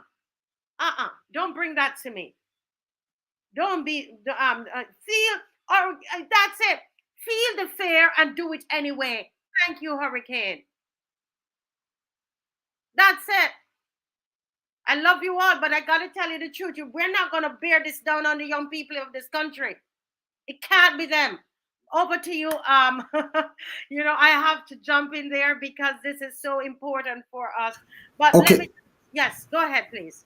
I think when you get to later, there's a member of parliament who is my senator Hmm. who said that the education system and the curriculum and the set books, what you call set books, we learn Hmm. as this generation, has inspired this generation to act the way they are. Because some of the set books we learn in this education system in high school included set books that were standing for solidarity and were exposing Ah, bad governments. so you hold there because I'm going to pick you up on that because that's it right there. I want to have you to, you're going to be a regular here. We'll talk off air to tell me, exactly when you could come back. But we would like for you to talk to us about those books that the Gen Z were reading in school that would get them to this place that they are right now. So we're going to talk about that. But I want to thank you so much for being on tonight. We have some things, national issues that we have to deal with, and some regional ones as well. But I mean, we're totally inspired by what you have shared tonight. I tell you, Pigeon, you have moved me. You have moved me tonight, and I thank you so much. I will sit and go over the show and read over all of these things that you've sent me, and I will send out some of them to Barbadians everywhere. Thank you so much, Pigeon, for joining Yeah. us. God bless you. God bless you, Sister Masha. I'll end by saying that the greatest tool in the hand of the oppressor is the mind of the oppressed. That is the quote by Steve Biko. Wow, Lord, there's too much for me tonight. Thank you, Pigeon. Oh goodness, this is whoo, ay ay ay. Let me tell you, Marsha, I feel like I'm in church tonight, Marsha. I know you don't want me to say that. I did that deliberately. We have our thing. I did that for you. No, but listen. Oh, Marsha, ooh, it's good. It must be because you coming on here. All this thing happening to me, man, and this. Woo, girl, how you I doing? mean, I don't want to believe in conspiracy theories, but I heard everything in the show, and then you called my name and said that I was coming on, and all of a sudden I couldn't connect to anything. And I had to run and run and run and run and actually run from where I live to be able to connect. So I guess, I don't know, somebody No, has my don't talk address. about conspiracy theory. I'm telling you, listen, I don't know, but let me tell you, it's a phenomenon on here. We don't know what happened, but hey, we're I here. can connect to when I'm not at my address. At my address, I could not, like, everything was a dead zone. Oh But yeah, wow. we don't believe in conspiracy theories. It is what But it is. well, we leave that aside. You're here. Thank you for being here. And I don't know if you want to, before you go into the very important reason you're here, if there's anything about what was just said, if you heard anything that you want to comment on. Well, I am a part of the working group, the Haiti working group with Brother Pigeon, and the conscientious study group as well. So it is new and not new. I mean, like, we study this stuff on Thursdays and Saturdays. Um, and, we're finding middle ground, put it that way, because Pan African movement of the past had its issues. Um, and, some of those issues are things that I'm stuck on, the gender issues and that kind of thing. But I also believe that there's a real importance, there's a real significance to us as Caribbean people, and them as African people fighting the exact same fight, right? So when you Yeah. were all the time talking, as we were talking, oh my gosh, this is so familiar. Oh my gosh, this is identical. It really is. It really is. And at the end of the day, the reason why it is because we are all fighting the same thing. We are fighting colonialism. We are fighting imperialism. We're fighting neoliberalism. And I think that we have to understand that, right? It's not Africa and the Caribbean and Black USA. It is all of us. We Yes. are, it's all of us. And at the end of the day, that's why the issue song so familiar, and that's why we have to find common ground. So I think, that excites me about what you're doing in terms of linking the fights, the rest of the Caribbean, Africa, Barbados.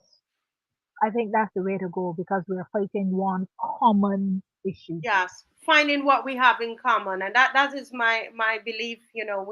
We might have those small, those other areas which are might not even be small for that particular person or group, but let's try to find the common ground, and work around that. And that's what we're trying to do with the show. But I see, I know that you are not in your space. I'm very conscious of that, and so I want to let you go ahead with your issue first. But let me just let Miss McLean say a short word, Miss McLean, very short comment, and I want to welcome her, of course, and have her give a very short remark until Marsha finished. We'll go a little more in depth towards the end of the show. But I want to be courteous to Marsha because she ran out of her house too, and probably outside. Yeah.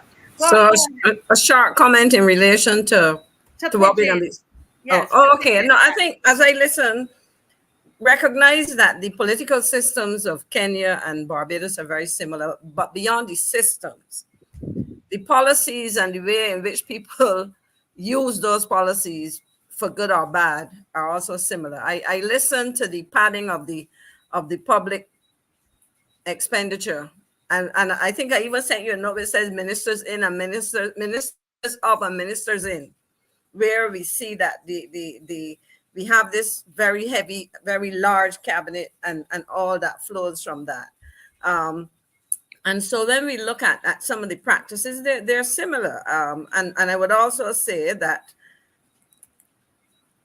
government, heads of government, members of cabinet meet in many places, at the UN, at the Commonwealth meetings, World Trade Organization meetings. Some of them become close friends, etc.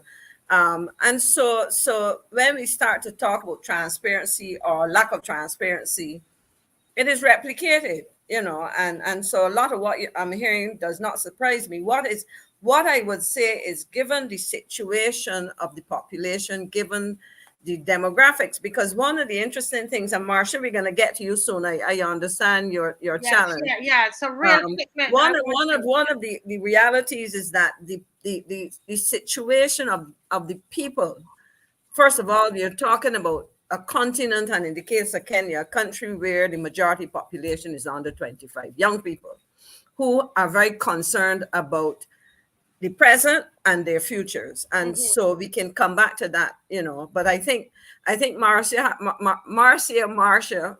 has some issues of transparency in another place and at another level. So over to you, Marsha. And I tell you, she doesn't even know how she inspires me. We war on certain things because that's how we are. That's our names, right? We have sister names, but we both mean well, and I'm always excited when I have to deal with her. But Marsha, bless you and good to have you. What's on your mind? Thank you very much. Actually, my mother's name is Marcia, and she named me Marsha because the translation of Marcia in French is Marsha. Yes. So that happens, and whatever, we're connected. That is what it is. And I have a sister called Marcia. Though we war, we know we're not going to kill each other. We're family. We're not going to kill each other. Go ahead. We disagree, but when it comes to national business, we will always overcome. Yeah. And so, what is on my mind is that tomorrow in Barbados is the finals of cricket, but it is also the annual general meeting of the Barbados Public Workers Cooperative Credit Union.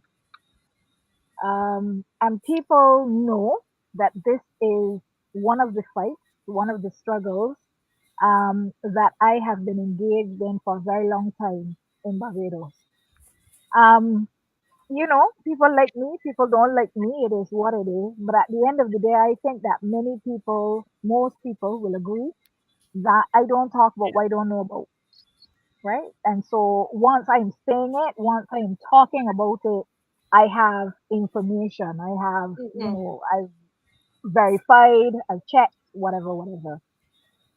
I am very concerned that the powers that be at the Public Workers Cooperative Credit Union have chosen tomorrow, the day when people are distracted, to have the annual general meeting.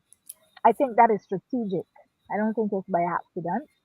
And so I am here to kind of talk through some of the issues that I want people to pay attention to, right? So the first thing is, how do you access this meeting? Because when I first joined the credit union, I'm aging myself now. I first joined the credit union as a civil servant, like many other people did, back in the late 1990s. So, like, let's say early 2000s, right? And you could register for this meeting physically. You could either register through the person in your department, who was the representative of the credit union, or you could register when you join the credit, when you go to the credit union for your money or deposit, or to put on money, whatever. You could register that way. Everything since then has gone online. Mm-hmm. Um, I mean, it is what it is. People say that's a sign of the times, whatever, whatever. But I believe that the times should have some connection to the culture of the place, Yeah. right? There are a lot of people in Barbados who are still not computer savvy. And so when you make the only form of registration to a public workers cooperative credit union meeting online, you are Mm-hmm. automatically making it difficult for the people who are your real membership to join that meeting. So the first thing that I want to tell people is that if you want to come to the meeting, if you want to hear what is going on, you have to find some way to register online, right? And I'm encouraging, grandchildren, great grandchildren, to make sure granny is registered, to make sure that, the elderly people in your family can register for this meeting and hear what is going on. Everything will happen online. The voting is online. You can get your books, pick up your books in terms of the financial statements and that kind of thing. Everything is online. So that's the Wow. first thing to note. And I want people to be able to tap into that. The other thing that I want to mention is some of the issues that we have been having, some of the concerns that we've been having with the credit union over the years. And the way that I remember it and the way that I know it is that the first credit union meeting I went to, I had to beg somebody to babysit my son, who is now 22. So I know that we have been doing this for over 2 decades, right? He's a big man, no, big man, engaged, married, whatever, all the things, right? Um, so at the end of the day, we are talking about 2 decades of concerns around how the members' money is being spent. Mm-hmm. And I want to ask some questions tonight. Just questions. I want to ask questions. I want to ask if the policy on travel at the Public Workers Cooperative Credit Union is that the credit union only pays for elected members and members of staff to travel, right? So at the end of the day, Marcia, if you have your show, whatever, whatever, you will pay for Maxine to travel. You will pay for Caswell to travel because they are members of your show. Mm-hmm. But Joe Blow on the road, you're not going to pay for Joe Blow on the road to travel. They're not a part of your show in that way. So in Mm-hmm. the same way, the Public Workers Credit Union will pay for people that we elect staff members to travel. But if it's somebody outside of that, we don't pay for them to travel. I want to know if at any point in time there were individuals who were allowed to travel on credit union funds who were not elected members or members of staff. I want to know if that travel amounted to more than $30,000, right? I want to know if the board at the time, having not been aware, right? Having not been aware that the travel restrictions, the travel policy was breached, I want to know if the board then said, well, we didn't know anything about this. We were not a part of this. We want this money paid back. I want to know if that happened. And if it did happen, I want to know if the new board now has decided, well, no, we're going to overturn that. And the director that was involved, if anything happened or whatever, we're gonna let that person, we're gonna let it slide. We're gonna pay for the over $30,000 in travel, and any money that the credit union may have managed to recover, we are now going to pay that director back. Now, the truth is, I watch the show a lot. I watch the show a lot. I don't have to hide, right? We have an issue with accountability in the government. Mm. And my fear is that that issue of accountability is now moving through the ecosystem of Barbados, right? So we don't only have issues with accountability in the government, but you see that credit union? You see that credit union that allowing little people in Barbados that can borrow from a bank, that need it to survive. We are now seeing the same kind of behavior, right? And we gotta ask questions. We gotta ask questions because Barbados is a small place. The general officer, the GCEO of the credit union, I want to know if that individual sits on any government boards in Barbados. I asking questions. I'm not casting aspersions. I'm asking questions. Does the GCEO of the Barbados Public Workers Cooperative Credit Union sit on any government board? At any point in time, was he supposed to sit or were they supposed to sit on more than one government board? Did any committees of the credit union have to say to this person, but this is a conflict of interest. You can't be sitting on this government board and that government board and still representing the credit Mhm. union. Did that kind of conversation happen? Right? Do we have a situation where the Public Workers Cooperative Credit Union or funds are being promised out to the government? I don't know. I'm asking. I'm not saying, I'm asking. Are there situations where our funds are being promised out in such a way that people are asking to trace the relationship? Mm. Who knows who talks to who is a member of which party? It is important. At the end of the day, I hear all the things. I hear about the projects, the housing, all of this, where we are seeing government money being fettered away. But let us be very clear that at the end of the day, by the time the corruption in Barbados gets to the point where it is now, it is not only government corruption, right? It will be intermingled with all of our important institutions. And I am putting it to the people of Barbados that the Barbados Public Workers Cooperative Credit Union is not one of those institutions that we can stand to see go under. It won't go under without all of us being affected. I am concerned. I have been saying it now, like I said, 2 decades. 2 decades I have been saying it. I was concerned then, I am still concerned now. Now, the interesting thing is, as much as I have talked about this issue, I never get a lawyer letter. Nobody never sent no affidavit to my house. Nobody never threatened me because at the end of the day, the things that I'm saying, the things that I'm asking are things that if people read the statements of the credit union, there was a forensic report that was done on the Mainland Quarter branch about 2 to 3 years ago, just before I left Barbados, so sometime around 2020, 2021, right? I want the members of the Public Workers Credit Union, every member is entitled to go into the branch and say, I want a copy of the forensic audit. It is not secret. We're not talking secret. This is not even like government where you have to beg them to disclose. The information is there. But I'm always saying the easiest way to hide something from my people is to put it in a text, to put it in a book somewhere, to put it in a report somewhere.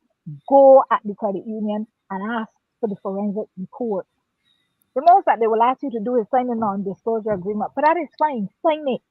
At the end of the day, you have the numbers there in front of you. You have the perspectives of the auditors. I want to know if this very travel that I'm asking questions about. No, just asking questions.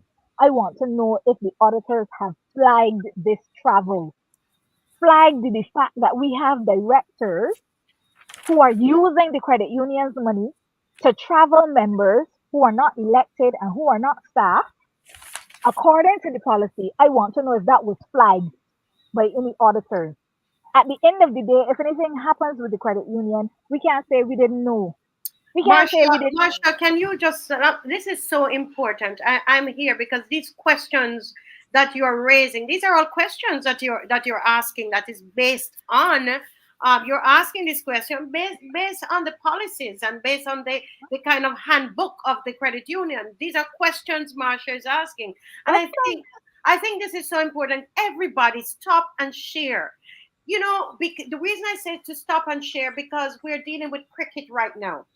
Everybody is caught up with that, and it's the same thing they were doing last year when this woman you see on there, Miss McLean, called me and tapped me and said, Marcia, help out a situation here. Provide a platform for us, because here it is. They want us to walk up and so on. But she didn't say that much. But basically, the people were going to walk up and drink and fall down and didn't know what was going to happen to their pension. And here it is, where the AGM is happening, and on the finals of the World Cup. I mean, I'm not trying to say that they're doing something bad, but it's very distracting. So I'm asking us, let's be very, very purposeful tonight. Everybody, like and share now, please. If you have not done it, please do that. Continue, Like Marsha. and share and register. There are many, many people in Barbados who are members of the Public Workers Cooperative Credit Union. Maxine knows more about the credit union movement than me. She has been involved for years before me. All you need to do to be able to register for that meeting tomorrow is to be a member. There are so many people in Barbados who are members of the credit union. But the challenge, just like our electoral process, right? People come for the shirt, people come for the lunch, right? So by 12 o'clock, the hall is empty. And guess what happens after 12 o'clock? All the strategic decisions are made, right? There are people who will vote for candidates and they don't know anything about the credit union. They've never seen a financial. Their friend will say, vote for so and so, and they vote. That is problematic because what we now have is a board at the credit union that knows nothing about accountability. Just like, so the same thing that we see happening in the governmental process of Barbados is happening at the credit union. When we talk about what is happening with our island, yes, it is our politicians, but it also permeates to every single facet of our society that affects us. And I don't understand something as fundamental as the credit union. Everybody got little money in the credit union. Everybody got little interest. But at the end of the day, when you're talking about these very serious issues, you can't get people to be concerned. You can't get people to be interested. 2 years ago, again, just about when I was leaving Barbados, it's 2024 now, somewhere around 2022, 2023, somewhere in there, we passed a slew of bylaws. We passed bylaws to manage term limits. So you have an institution, right? Somebody would come on the board, Marcia, and they want to sit on the board for 20 years, 25 years. Absolute power corrupts, and it corrupts absolutely, and we know that from our electoral process in Barbados. So term limits are important, right? So we wanted bylaws to do with the term limit. But it wasn't only term limits. We wanted to make sure that somebody could not work in the credit union, I say an accountant or, something, and then go on the board. Because if you have done anything that is untoward as a staff member and you go on the board, you can now protect yourself. So there is a cooling off period, and that cooling off period is not something that came out of our heads. It is actually an international standard. When Marcia used a finance person, so we're talking to the converted. You's the one that should be telling people about these things, not me, right? We passed a whole set of bylaws to be able to ring fence the interest of the credit union. Marcia, they instituted one, which is the term limit. We have not heard anything about the rest of those bylaws that we put in place to manage the business of the credit union since, and this is 2 years going. So you have the membership of the credit union, which is the highest decision body. The members, just like the voters of Barbados, are the highest decision body. But at every turn, we are thwarted. Same thing that going on in the politics of Barbados, right? So when we talk about the government and people like, oh, they're just being partisan. No, we're not just being partisan. We are actually fighting for the soul of this country, because it just doesn't only happen at the level of the political party. It becomes a culture of corruption. As a problem that we have in Barbados right now. And we want to deal with the young boys and the shooting and the killing. Yes, we have to deal with them, but we also have to deal with people in the middle that Yes. thieving and lying and forfeiting the soul of this country. And you know why I blaming them more than I blame the young boys? Is because they know better. They know better. Some of the young people are carried away on the waves of Trinidad and all the kind of things. But the people in the middle who have gone to school, who have studied, who are professional, they don't have any excuse. They don't have any excuse. And when I'm talking about what's going on at the credit union, and the little boys in the road, is that middle class, right? Yes. They're Yes. using this institution, because understand that what is happening in the politics of Barbados, what enabled Barbados to get to where we are now, the political party was a part of it, the union was a part of it. But you see that credit union was a big part of it too. When people could not go to the bank and get a loan, they went to the credit union. They were able to build wealth. They were able to build houses. They were able to send children to school. They were able to save. Mm-hmm. The credit union is not that again. So you're It saying is not that. here that I'm learning something here. You're saying that the middle class has held the credit union hostage in a way. Absolutely, that is what I am saying. So it is a part of what I theorize as the Wow. political disease. We have this class in Barbados, the political disease. So the bourgeoisie, if you're Mhm. following a Marxist critique, right? The bourgeoisie are those people that are born to the families Mhm. that feel somewhere because of their family connection that they're better than the rest of us. Mhm. The bourgeoisie, which is a different class from the bourgeoisie, they may come from nothing just like we. They went school poor just like we, but they use the political process. They use the political machinery to then turn around and manipulate us and separate themselves from us. Think of any Mm. politician in Barbados. Think enough of them, and you will understand where I come to this concept of the bourgeoisie. They ain't raised no different from us. They hungry like us. They eat sardines like us. The village raised them like us. Mm. All the things. The only thing that separates them now is the political process. And instead of using it to be a liberatory force, like how our forefathers used it, right? They use it to manipulate us. Wow. And this is a part of the reason why it is not just the political parties in Barbados that are under siege. The credit union is also under siege. The bourgeoisie is a problem. It Mm. is a problem, and they're stealing our revolution. They're Mm. stealing our revolution. I'm watching Kenya. I'm also watching the student movements, the encampments, right? I'm assisting with the encampments across Canada. It's an exciting time. But we have to guard those encampments against co-optation. And co-optation in Barbados has become a big problem. And the people of Barbados have to get up. There's nobody coming to save us, right? Mhm. We have to save ourselves. You have to get up tomorrow morning at 9 o'clock and you have to log on. to the credit union meeting and you have to sit down, you have to listen to the foolishness, and you have to be willing to say, but that don't make sense. Will you just say, I don't understand that, explain it again, so that they know that the credit union doesn't belong to them, that it belongs to us. Marsha, I wanted to repeat to the people what you want them to do tomorrow. What do you want them to do? And it's so interesting that y'all don't have a march tomorrow, you know. It's so interesting because I know y'all don't have a march tomorrow because I tell you, you're really clued in. You're really Monday. You're really clued in. Are you there? Is she stuck? Oh no, come on. I think she may be stuck a little.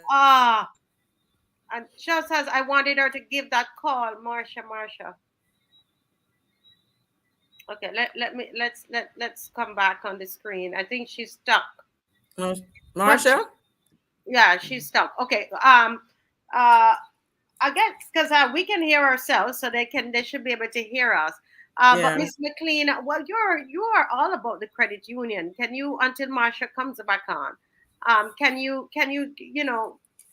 Let me speak to what she was speaking about, because I'm glad she came on, because as you know, I had a conversation with her earlier, and I would have tried to capture some of that, but I'm not a member of the Barbados Public Workers Cooperative Credit Union.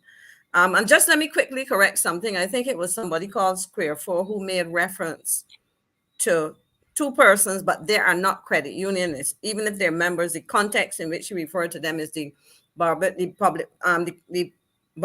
Public Workers, the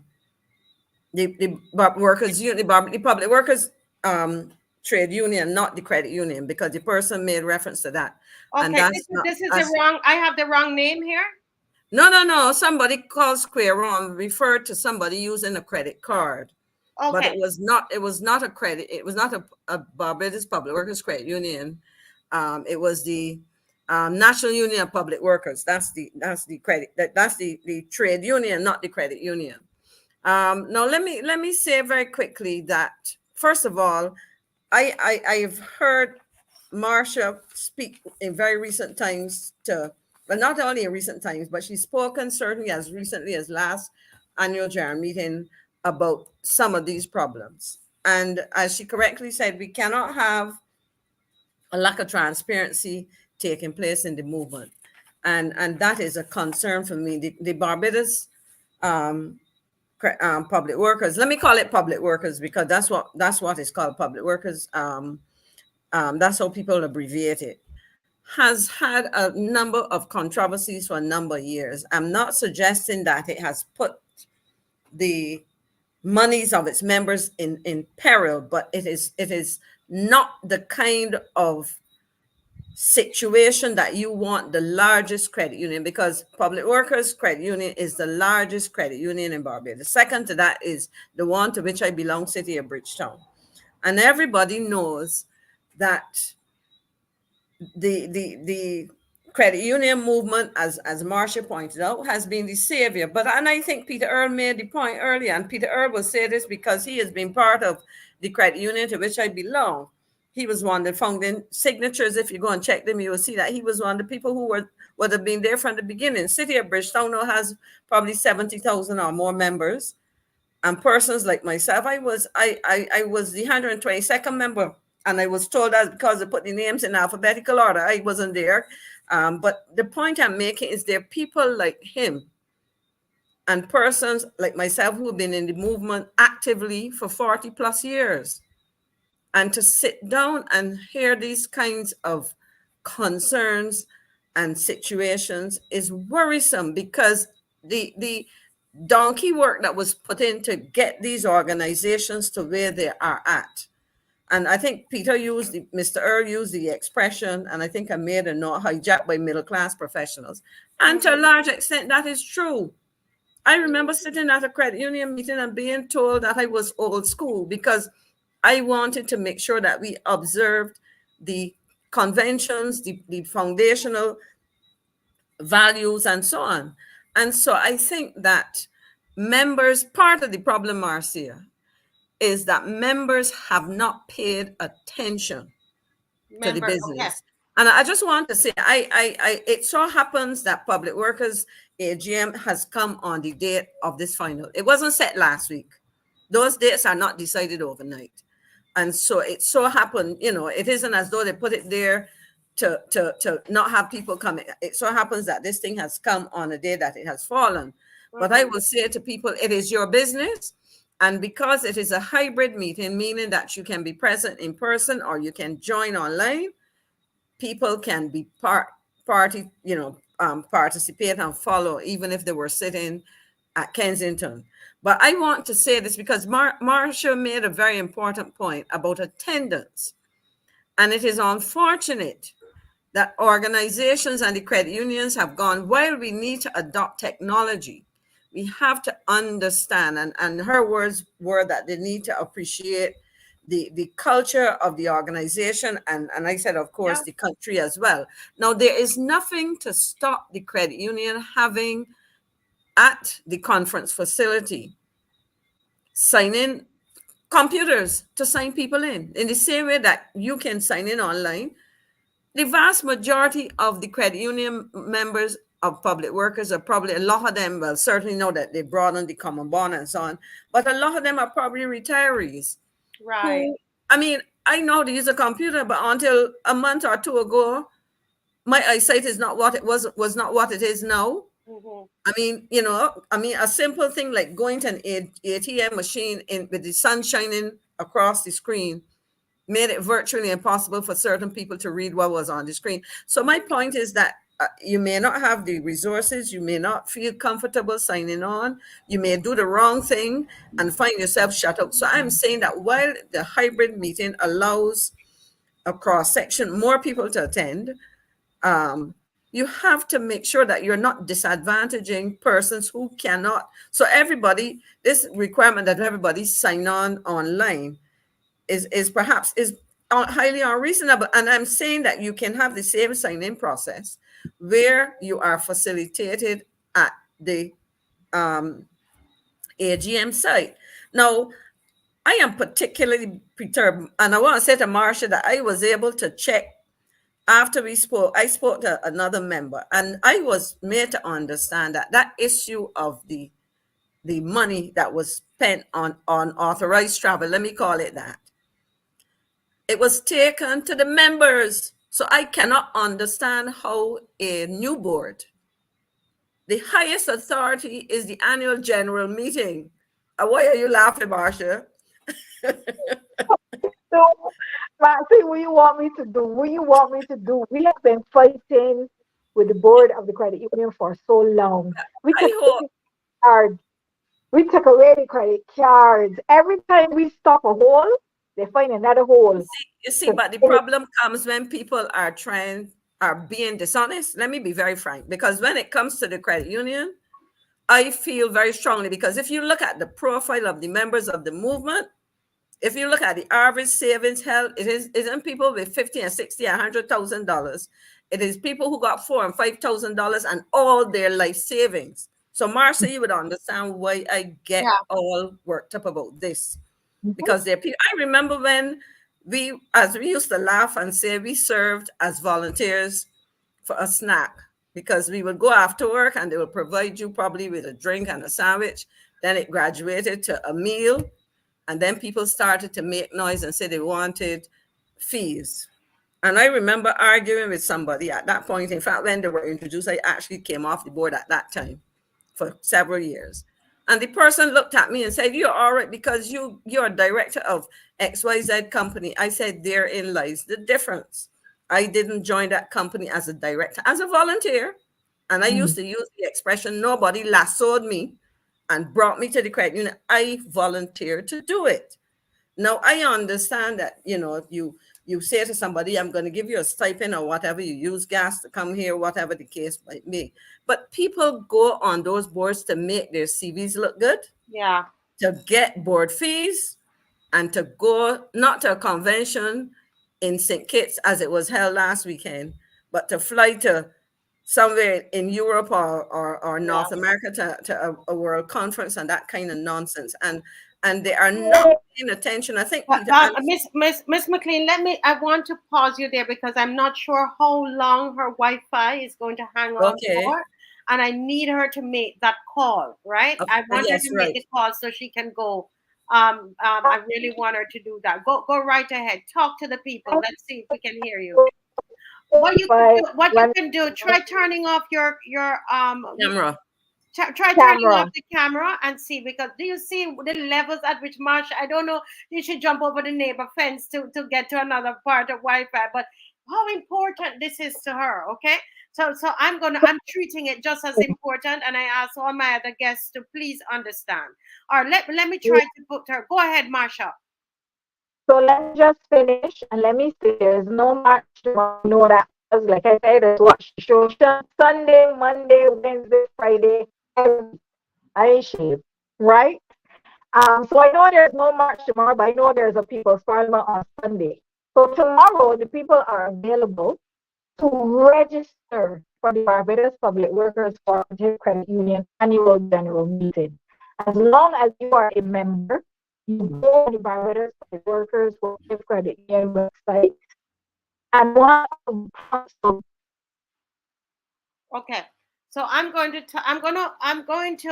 keep speaking, Miss McLean, on the issue for another 5 minutes. I'm going to let her send me. Do you know what she's trying to say? She's sending people to register. Okay, you're muted, Miss McLean. Yeah, what Marsha was saying is that in order to attend the meeting, you can't just turn up at from what she was saying, you have to register online to attend either in person or to attend online, because as I said, it's a hybrid meeting. And so she's asking persons to register so that they can participate in the annual general meeting tomorrow morning. I think the meeting probably begins at 9 or 9:30. I'm not a member of Public Workers, but the advertisements have been in the newspaper. They can go online and look at, but she's asked people, if you're not sure, get your daughter or son or your granddaughter or your neighbor's brother or sister, somebody to help you to register so that you can attend. In fact, what I would appeal to credit unions now as we speak about that is that you can use the technology where a person who does not have a computer at home and who did not get a chance to get somebody to do it for them, to be able to register on location. People used to go and register, used to do it probably in the early days by hand, and you presented your ID or whatever else. Tell people what to walk with and do it. The vast majority of people will probably be able to register online, but it is to the disadvantage of many to be able to do that, because even if you have the facility and you run into problems, and look at our program, frequently we lose speakers because the systems fail, or you can't get on, or something happens and we start to get issues in terms of being able to hear or see and that kind of thing. So it is about participating. And I am very concerned, and I want to say I don't know who the president of the credit union is, but I want to say to the credit union that you hopefully will get some feedback from this. And I think you and your executive and the management, I believe I know who is the CEO, and if I know who I think it is, it's somebody I taught at university years ago. The reputation of the movement is impacted by the situation at the largest credit union on the island. It is the largest credit union. It is not the oldest, but it is one of the oldest. It's probably the oldest of the largest. Let me put it that way. And it is important that we do not do anything. I remember having to pick up the phone, Marcia and colleagues, listeners, and call in a call-in program to assure Barbadians that there was no need to panic, even though there were several issues that need to be addressed. And so the last thing you want is for people to question the viability of a credit union because of the behavior, let me put it that way, of a few people in the organization. And okay, Peter Earl is right here. Credit union members with significant savings do not participate in credit union activities. In reality, credit union members with under 200 are brought in by buses and cars and directed to vote. That's a generalization, but it is the point about bringing people to vote. That sounds just like what happens at these elections. In regular life, in the normal, in the political life, we need to move away from that. But it does happen. I saw it in 2019 in my credit union. And it was particularly insidious. I wouldn't expand later, but there were some public figures who came to vote, and did that and left. They weren't participating in the meetings. If you check the record and see when they joined the organization.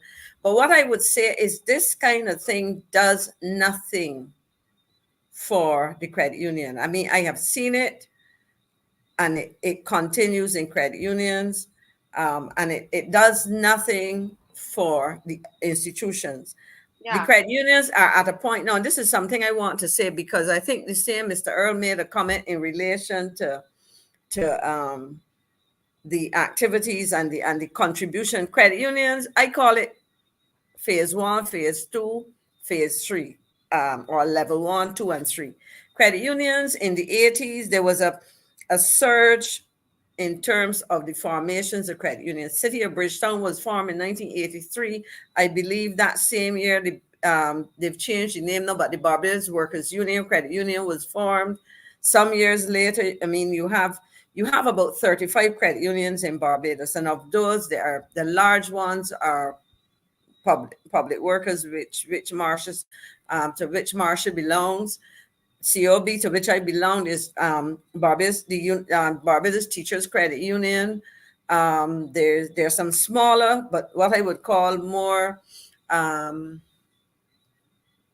wealthy. Let me put, if for want of a better word, smaller ones. You have like the Caribbean Development Bank had a credit union which should have been doing pretty well. University of West Indies has a much smaller credit union, but they reflect the profiles of the members and their earnings and that kind of thing. But I believe that taken together, the credit unions have transformed the financial landscape in Barbados in several ways, between the formation of those credit unions in the 80s and I would say up to the early 2000s. If people cast their minds back to the policies of commercial banks, to the way in which commercial banks did business, I can tell you that some credit unions were better computerized than certain banks at a point in time in the late 80s, 90s, and so on. But I also want to say too, it's not padded. I don't think it is.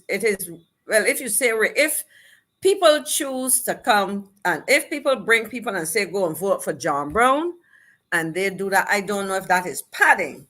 What it is, what I'm saying to people, and I think that was the point Marsha was making, when you go to select directors, whether it is the board of management or your supervisory committee,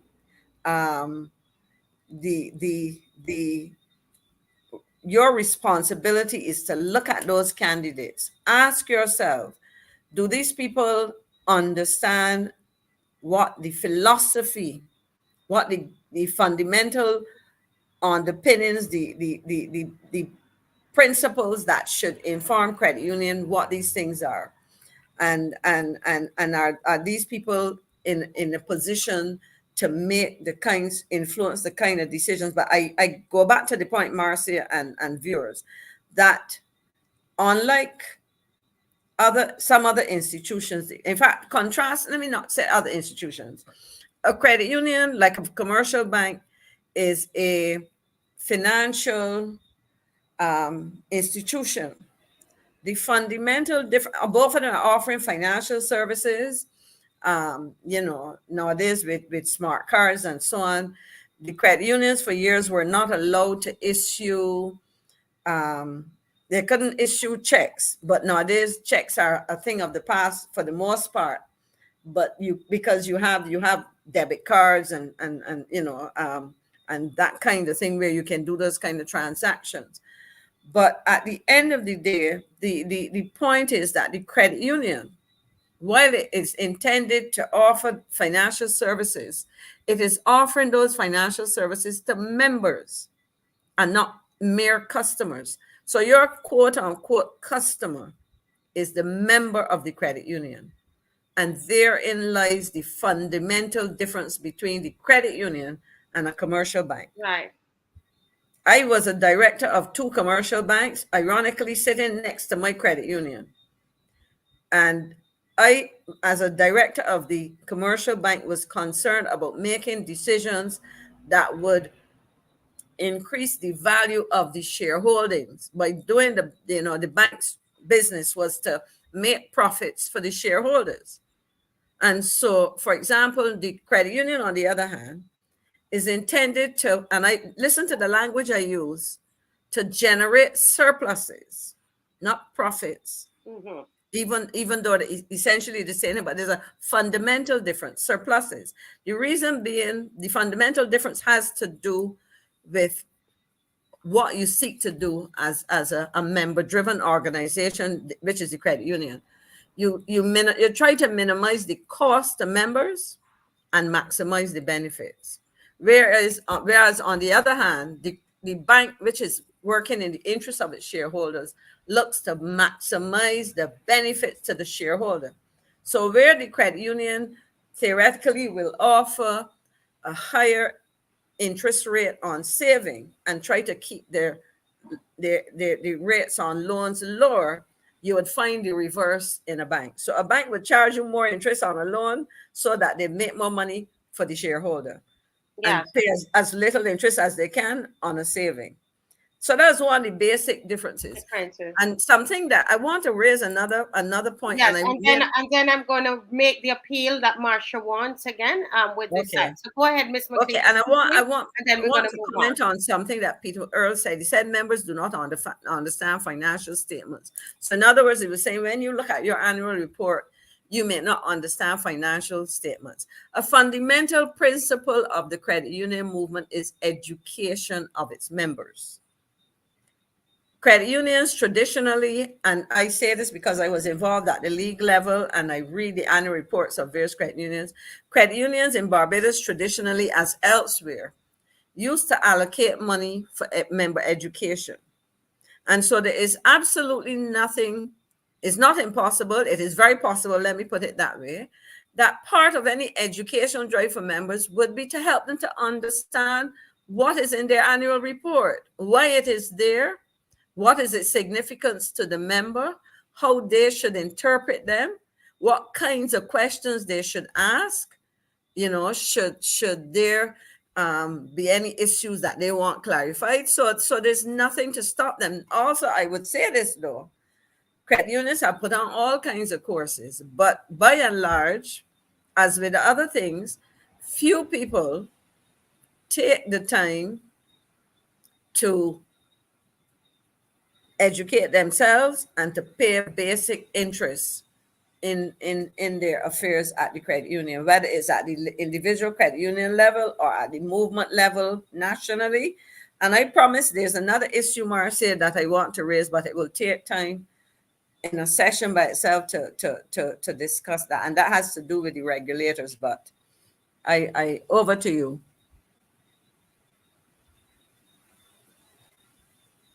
I'm sorry, I was a little distracted there, just working out, making sure we have all the information that we need. And I wanna thank Marsha for coming on tonight. It wasn't part of our regular programming, but I heard just like 2 minutes before I came on. It was. Oh, Dave, could you put back the side, please? I was just going to talk about that. But we want everybody to register. What Marsha is asking is that you register at this link. So copy this link off. It is in the chat. Search the chat, both on YouTube and on Facebook. You're going to find the link, the public workers link. And we're asking you to go to the website. It's going to see a website like this and register for the AGM.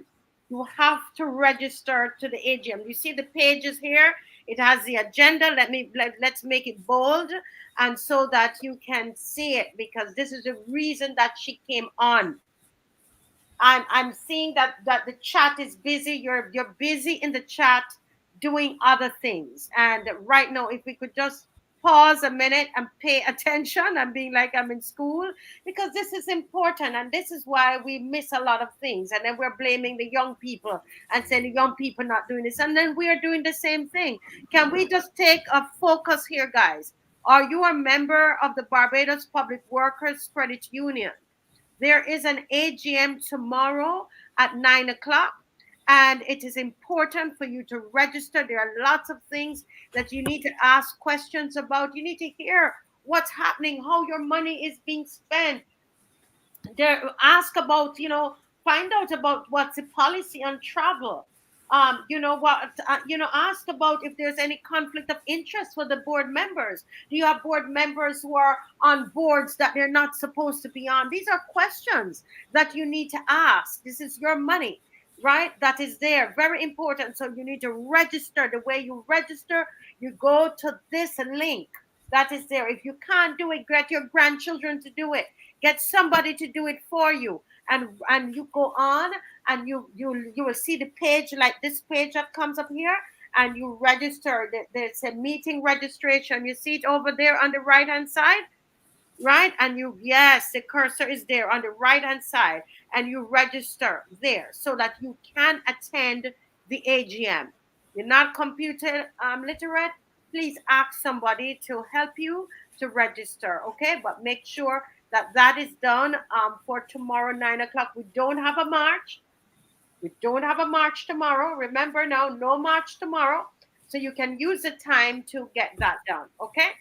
Use the time tomorrow and attend the meeting, all right? And if you're not getting the link properly, message me, 236-7000. 236-7000, message me so that you can get the link if you can't get it properly off the screen. And the last thing I'll say about this, share this live. Like it and share it. This is too important tonight not to do that. Okay, we're going to go right into our next segment. Thank you, Miss McLean, for jumping in there, because we say credit union and you're right there. I thought you were going to come on, initially to talk about what's happening in Kenya, but we said credit union, and I knew you had to be on. So, but we have Mrs. Rose Corbin here tonight, and we want to welcome her. Welcome, Rose. It's always a great pleasure to have you tonight. And I know you have something prepared for us. Thank you so much. Hi, Rose. Hello, good evening, everyone. Thanks again for the opportunity. I was listening, and the foregoing presenters have stimulated great thought, and I do hope that the audience will respond accordingly. They will reflect, and they will see how these things impact on us. I wanted to speak on what a week within my section. And it's been an interesting week. Maxine, you would agree.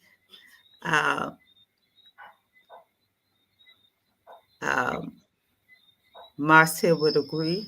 All the others would agree. It was an interesting week. Things moving at very giddy speed, nationally, regionally, and internationally. And I'm still trying to catch hold of what went on.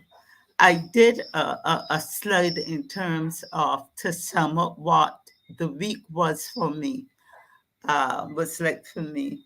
Could we show that first slide? Thank you. What a week. I don't know why I'm hearing, oh, what a night in my head now. What a week. Kenya.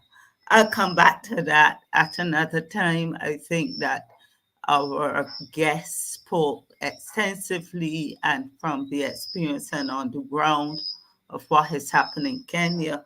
But I want to do some parallels. It would take a longer time in terms of how did it happen in Kenya? Why did it happen? And what does it say to our climate here in Barbados? I want to also to speak about the common entrance results and the gender day and what that means. And no student should sit that exam and record 0, etc. Cricket, I'm not a great cricket fan, but I could not become immune in my house with my husband keeping racket all late into the night and engaging me. Gun violence, we're familiar with that. And last night, the U.S. presidential debate that has some very worrying and consternation and all the above. And this last one, I actually agreed with her. That was part of my week. That like, is this for real? So I'm going to jump in at the last one. I actually agreed with her. And I'm going to share who is that her with whom I actually agreed. And then we're going to leave you with some thoughts, some reflection as I reflected. So we're going to ask to show that clip, please. You'll discover who is the her. And I want you to listen very carefully to the eloquent explanation, particularly on a capitalist society and capitalism.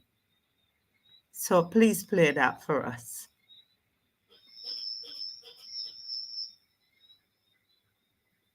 Volume, please.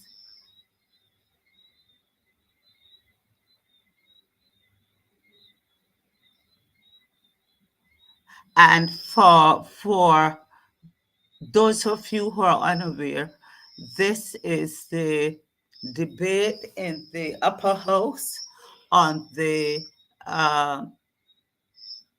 Green-Blue Economy Bill. And this is the Deputy President of the House of the Upper House, the Senate, responding and making reference to what Senator Drakes would have spoken to. We heard that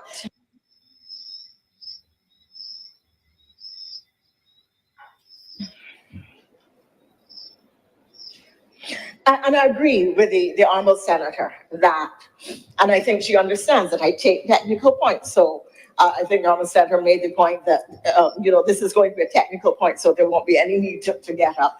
I take the technical point that, and I've said already, that we really need to have a debate just for the sake of expanding and the thinking and knowing what the thinking is on development issues generally. I mean, I've said this more than once. I'm on record as saying it, that it mustn't be pursuant to a bill where you're going to take particular lines. There has to be an open debate from a philosophical perspective so that we as a nation can start to make decisions about what our direction is. But when you speak about environmental pragmatism, I entirely agree. I have to agree that the financial system is driven by profit. I have made that point in here. I lost a friend because of it.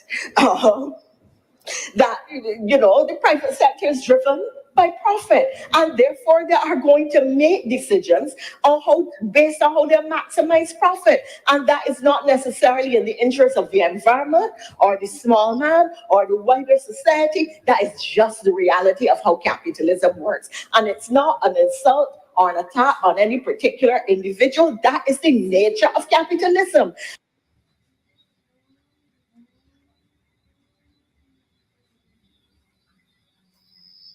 Could we continue on that slide? Okay, so we need to continue. Thank you. Yes. And the reality is, and it is now being recognized, that capitalism as a system has failed. There's a lot of literature out there that is speaking to the collapse of capitalism and pointing to the rifts in society, the degradation of the environment, and these horrifically inequitable economies where you have the haves have enough, and being billionaires in periods when the majority are in scarcity.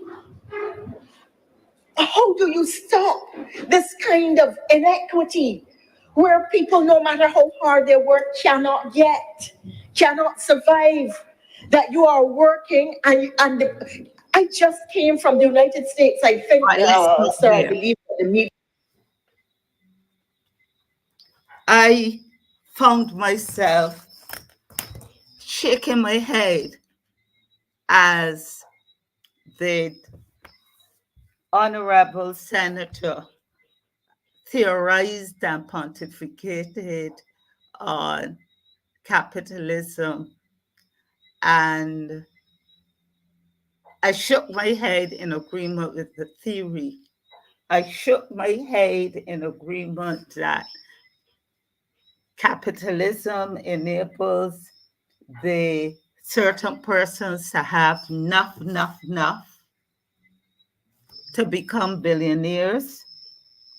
And the question she asked was, how do you stop this type of inequity of sin? And I wondered if she were speaking about Barbados. Here is she talking about capitalism as a theory, and she speaks with passion about it and what it does to the poor and in whose favor does capitalism work. And I said, is this Barbados? We're supposed to be a socialist country, right, Maxine? Socialism.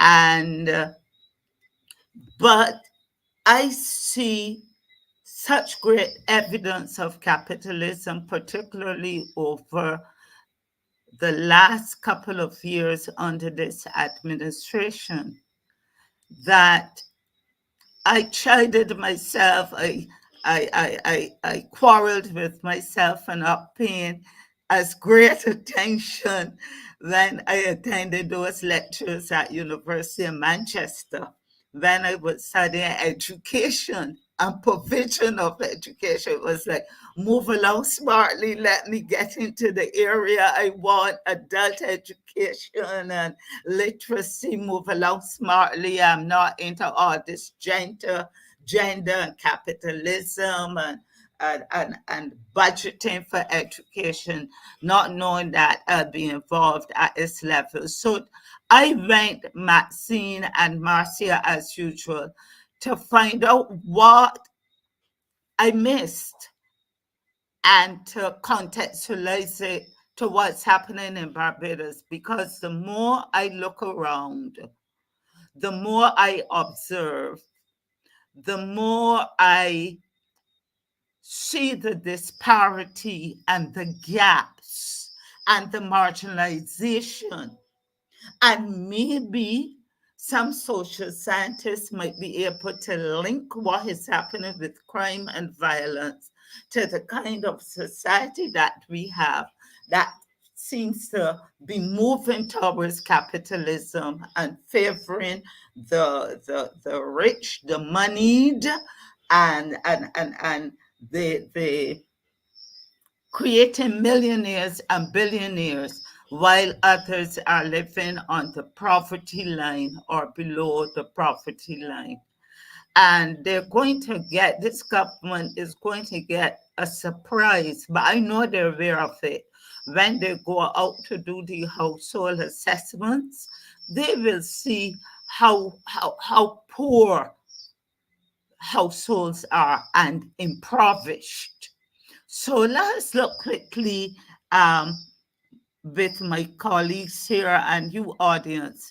I'm learning, and at the end I want you to ask yourself the question, where do we stand? And as the goodly lady asks, how do you stop this type of inequity? And I would say it begins too with them. It begins too with and what a week.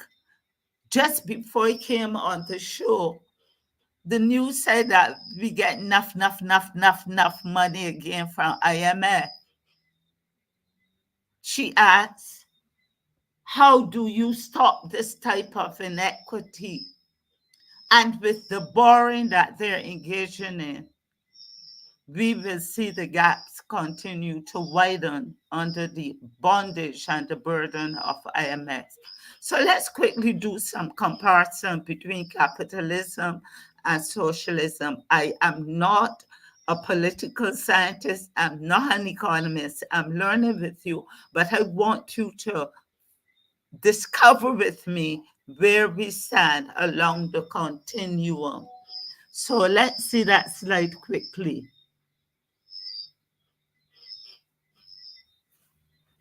The PowerPoints, please. Thank you. And this was a very good source that I got this from, Capitalism versus Socialism. Under capitalist economy, what's it? It's a system where private entities control the factors of production like labor, natural resources, or capital goods. On the other hand, a socialist economy is an economic system where the factors of production like labor, natural resources, or capital goods are under the control of the government. Do your summary. Next slide, please. Determination of price. In a capitalist economy, the demand and supply forces influence the price of goods and services.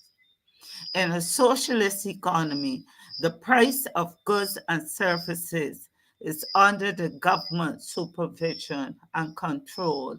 Is that so here? Are we seeing more of the capitalist economy in the determination of price versus what's happening in a socialist economy? Do your homework on this one. Next slide, please. The motive of production. Under capitalist society, the motive of production of goods and services in a capitalist economy is to earn profit. Under a socialist economy, the main motive of producing goods and services is the welfare of the general public. Is that what's happening here in Barbados? The motive of production. And clearly, as we continue to borrow and become indebted to the IMF, to all these other agencies, the World Bank, now the African Bank, all these entities that we continue to borrow and borrow. We're so proud to say that we've received so much more money from these people. We keep borrowing. It's making me nervous. Is this pushing us further away from this socialist economy, from the kind of country that we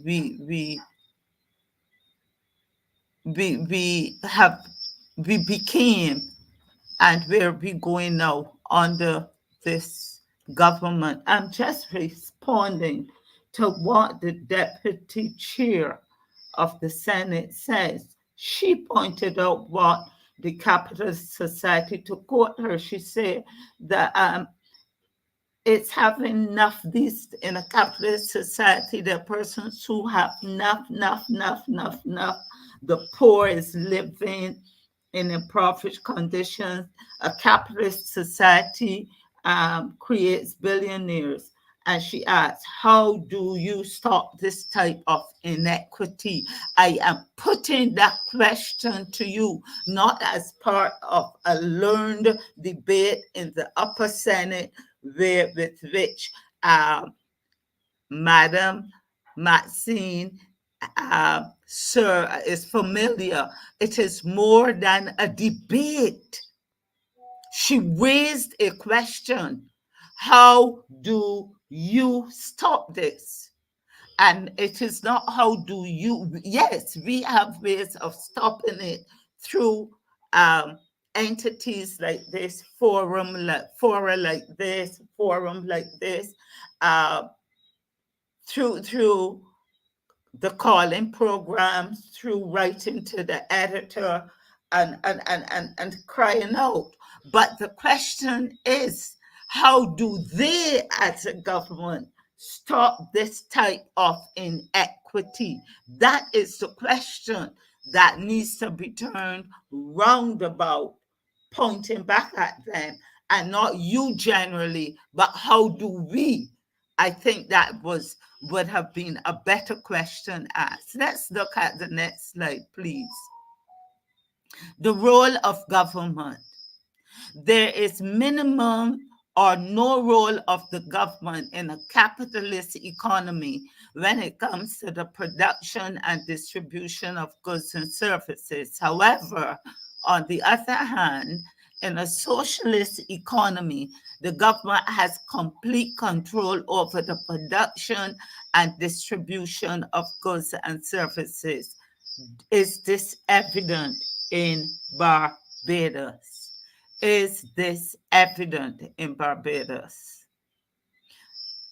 From my side, that's why I did my research based on listening to her passionate and impassionate presentation and response and support to the passing of the Blue-Green Economy Bill, that I am saying, even with that bill, is it not creating more of a capitalist economy and dependency on government, when and government's lack of control,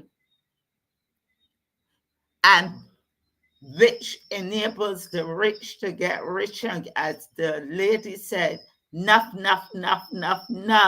They have enough. The haves having enough, becoming billionaires. And you could listen to what else she said, the role of the government.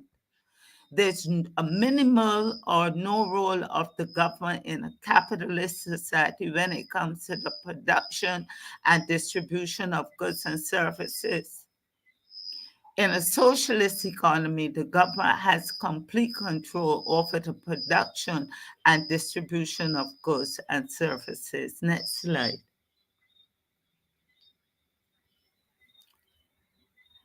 The role of the private sector.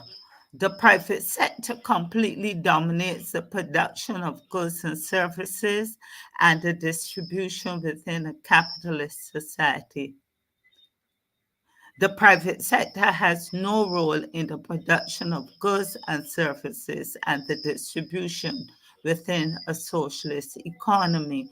This does not obtain here. So there is that strong dependency on the private sector for most of our goods and services, either production, importation, distribution. The question is, how do you stop this type of inequity? And the same minister says that she has been an advocate for government to meet with the people and have dialogues like this. I certainly hope that she does not think that what parish speaks, or meet with the parish, or the gathering, or those town hall meetings that the Prime Minister has in New York and Washington and London and Canada, that is the kind of engagement that seeks to answer how to stop this type of inequity that the majority of us, if not all of us, certainly myself, we experience day to day because of the role that the capitalists in this society play and the effect it's having on us. The next slide, I think that may be competition between multiple businesses is an integral part of a capitalist society. In a social economy, in a socialist economy, there's no competitor to the government. Let's look at the next one.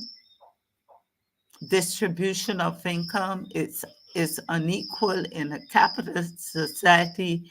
In a socialist society, it's more or less equal. These are questions. Are you seeing the shifts more from the socialist economy to the capitalist economy in Barbados? I am just stimulated to do my research and ask these questions based on, as I said, the delivery by the Honorable Deputy President. And she asked the question, how do you stop this type of inequity? And we are clear, it bothers me. Could this gap that we are seeing, the shift more to the haves having more? Nuff, that's what she said. Becoming billionaires, becoming rich. You might not be billionaires, some may be, but becoming richer every day. How do you stop this type of inequity? And I say it begins with them. It begins with the Prime Minister and her, how many there are now? 27 ministers and her various chairpersons, her various consultants. That is one way. Look at yourself. The question is asked, how do you stop this type of inequity? I say it begins with an examination of their practices and who they are enabling in this country, where the gaps are widening daily. Not only the gap now, but the gaps are widening daily. And we are having a pyramid at the top, at the apex, and close to the apex. A select group who we can easily call the ones controlling the capitalist economy, and to the bottom, the wider end, the broadest end of that pyramid, we have huddling together, suffering together, enduring hardships together, losing the roof over your head, facing unemployment, facing victimization. Very little trickles down. And when it trickles down to you, it goes right back up to them in the forms of the cost of goods and services. So this is what, for me, was an interesting week. And I found myself agreeing, Maxine, with the good lady. There's a very much that I agree with her on. But this time she caught my attention. I agree with her that the haves, and when she spoke of the capitalists, I knew that she was pointing to the wealthy nations that are being blamed for climate change and the carbon emissions and whatever. But I wish that they would take it off the global platform and come closer to home, or come home, not Yes. closer to home, but Yes. come home. This discussion is not for the Bill Gates and for those who they go cap in hand to for money, you know. It is not for that platform.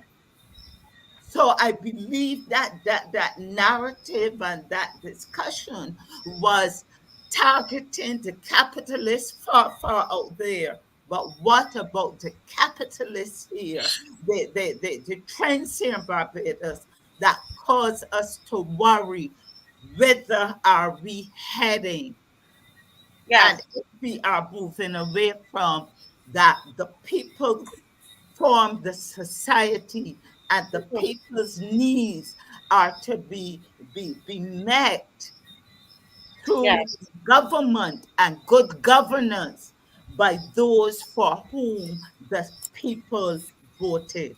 Yes. I don't know, but I leave with the question, how do you, and I'm saying this now to the government in power, how do you stop this type of inequity? And I dare say iniquity. Yeah. Thank you very much. Thank you, Rose. Thank you so much. I must apologize for not being here for most of the presentation because I was dealing with the weather situation. As you know, we have roadside parliament on Sunday, and so our concerned citizens are calling, checking in to see what is happening, and we want to make sure that we have all the information and everyone is safe. But I'll just allow ask Miss McLean if she could give just a final comment on your session Sure. because it's not here. Sure. I Miss want. McLean. Yeah, I really want to thank Rose. I think you've touched on, and you've sent me now to go and listen because I didn't get to listen to the debate on the Blue Green Bank in the Senate. I heard extracts, but I think in terms of what you've the clip that you heard from Senator Thompson, as you said, the question is that is not necessarily an abstract. Let me say, of course, in terms of the information you shared, I would describe that as classic examples of capitalism versus socialism. But in the context of Barbados, and I believe it was Pedro Gemma who put up a comment, the note that I wrote here quickly because of our time constraints, how do we categorize the Barbadian economy? And it certainly is one in which the role of government is very important. We do have a capitalist system, but one in which there is, as I said, a critical role played by government. And by that, I mean that the critical importance of government contracts was one of the examples shared. So in essence, there's a heavy dependence on government business. You know, some people tell you there would be no private sector in Barbados if we didn't have, if they didn't do business with government. Government is the single largest employer. Now, of course, as I said, there's what I call classic capitalism. There is hybrid systems. There's modified. I also use the term unbridled capitalism. And for me, that is where I see the extreme concentration of wealth and so on and opportunities in the hands of a few. And if we look at the direction Barbados is going now, there's a concern that and you hear complaints from different people in different sectors that there seems to be, and we will never see a quote unquote level playing field. And because you don't have a level playing field, initiatives have to be put in place to ensure that you bring some level of levelness. I don't know if there's such a word, to the playing field. So I think that we can ask ourselves, when we look at what is happening in Barbados, how do we link the pieces? First of all, whose responsibility is it to address this? Now, basically, in the context of Barbados, if we go back to the father of independence, he talked about democratic socialism, and that is one in which a major role was seen for government. At the time Barbados became independent, people talk about bringing Barbados from a village to whatever and so on. Yeah. The reality is that government has to intervene. But I want to also say that it is also important on us as a people. And I link this to another topic we had tonight, the credit union movement. Now, we, as members of the movement, almost every single working Barbadian, then we look at the size of the workforce and we look at the membership of the movement, is a credit unionist. But yet the credit union movement up to now has not mobilized or does not control. I don't think they control 15% of domestic savings, right? Which means that it is a large movement. It covers a lot of people, but in relation to where we hold our money, we don't have it in a majority in the credit union. I have to check recent statistics in the last 10 years and do a linear thing to see how it has changed. But I don't think it has changed much in the last 20 years. So my point is that if we want to describe it, and as you correctly said, the senator is part of a system right now that is shifting it further away from what I would call a just society, Right. a society in which people feel, I talk about wealth creation and the role of government in facilitating, and the role of us as a people about looking to create wealth. I want to link it with the issue of violence and crime. Right. But Miss McLean, I know you want it. This is going really good. And you all are fired It's up. a minute past 10 o'clock, so I stop. Listen to me. You somebody said it's a ladies' night on the Marcia Week show. Listen, these people, these are they are so young, You see the time of night? Because I brought on Rose very late, only because we had all that thing on Kenya, and then had that breaking news about, Credit union. And their wide eyes and bushy tail, and Miss McLean gone down the road. But we have to we have to And stop I'm it. glad We have because to stop it. No, I we have to needed stop that it. kind of assistance and Yes, we know. So what we're going to do, we're going to pick this Thank up. you, Maxine. Yeah, we will pick this up another time, because we really don't have the time tonight, because it's after 10. And believe it or not, the Senator Naked, is on his flight to Barbados, because it was already booked. And we don't know whether we will have bright sunshine on Sunday. We don't know.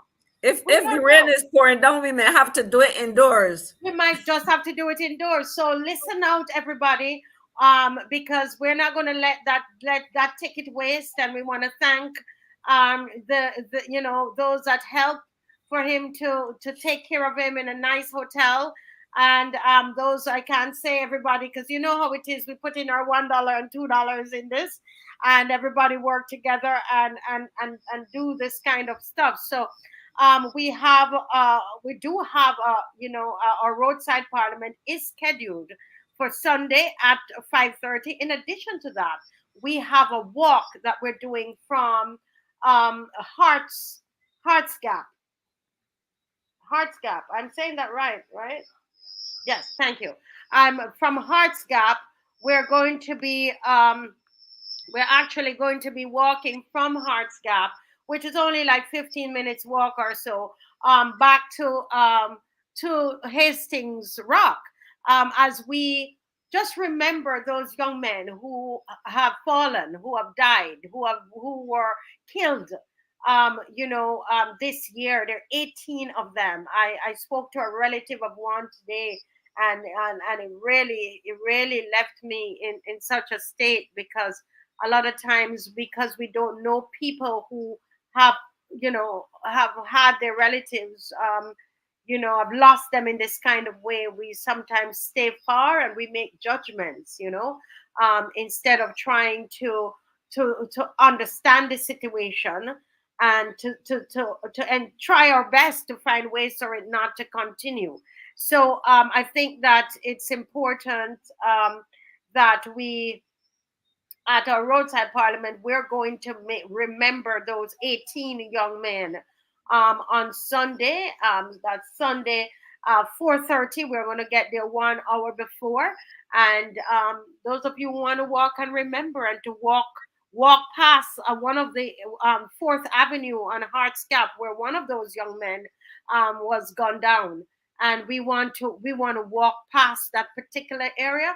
Not saying that Hearts Gap is an area where where you normally have a lot of violence. However, one of the young men who died was killed on 4th Avenue. So we just want to walk past that area, and we are going to have the names of the young men, and then just to remember, it's so important. And we are believing that we're going to have sun. All right, we're going to have sun. This storm is going to pass us. Yes, it's going to pass. Yeah, and So, and we're going to well, let's just speak positive. Let's speak the positive. Why do we have to say what the weatherman says? There are many times we've been here already, and they say a storm is coming, and then we're outside shopping because it's nice and bright and sunny. I mean, we don't take anything for granted. However, we're going to be positive, and by tomorrow, I would say, by tomorrow we should be able to give you a more concrete response as to whether we're on or not, and we might just give you an extra show tomorrow. You never know. You might just get an extra show, especially on Sunday. Excuse me? On Sunday, not tomorrow. On Sunday, and probably tomorrow. You never know. You never okay. know. Once that we will let you know what's going to happen. So that might just be an extra show for you. So look out. You never know. But we will let you know if there's not going to be a roadside parliament, and based on the weather, on the predictions of the weather. Okay. All right. Well, thank you all so much, everybody, for joining. We are going to sign off now, because we have to go to the airport to pick up our guests. So thank you all for joining tonight, joining the ladies, and also we had with us PIGBIN. Oh God, wasn't that something? Thank you so much. Thank you, Marsha, for sounding the alarm. Thank you, Miss McLean, and thank you, Rose, as usual. Didn't get to hear a lot of it, but I know it was special. Thank you all so much. Thank you, Dave, for being in the background and doing such a tremendous job. God bless you all. We love you. Bye-bye. Thank you. We have to play the songs. English. Pretending to be good. Hey, pretending to be good. Just pretending to be good. Hey, pretending to be good. Hey, just pretending to care about people. Hey, just pretending to care about people. Hey, just pretending to care about people. Hey, just pretending to care about people. Pretending. And I'm pretending to be good at maths nor English. Hey, just pretending to care about people. And I'm pretending to be good at maths nor English. I just pretending to care about people. I'm pretending to be good. And I'm pretending to be good at maths nor English. I just pretending to care about people. And I'm pretending to be good at maths nor English. I just pretending to care about people. All right, folks. Bye-bye. Have a good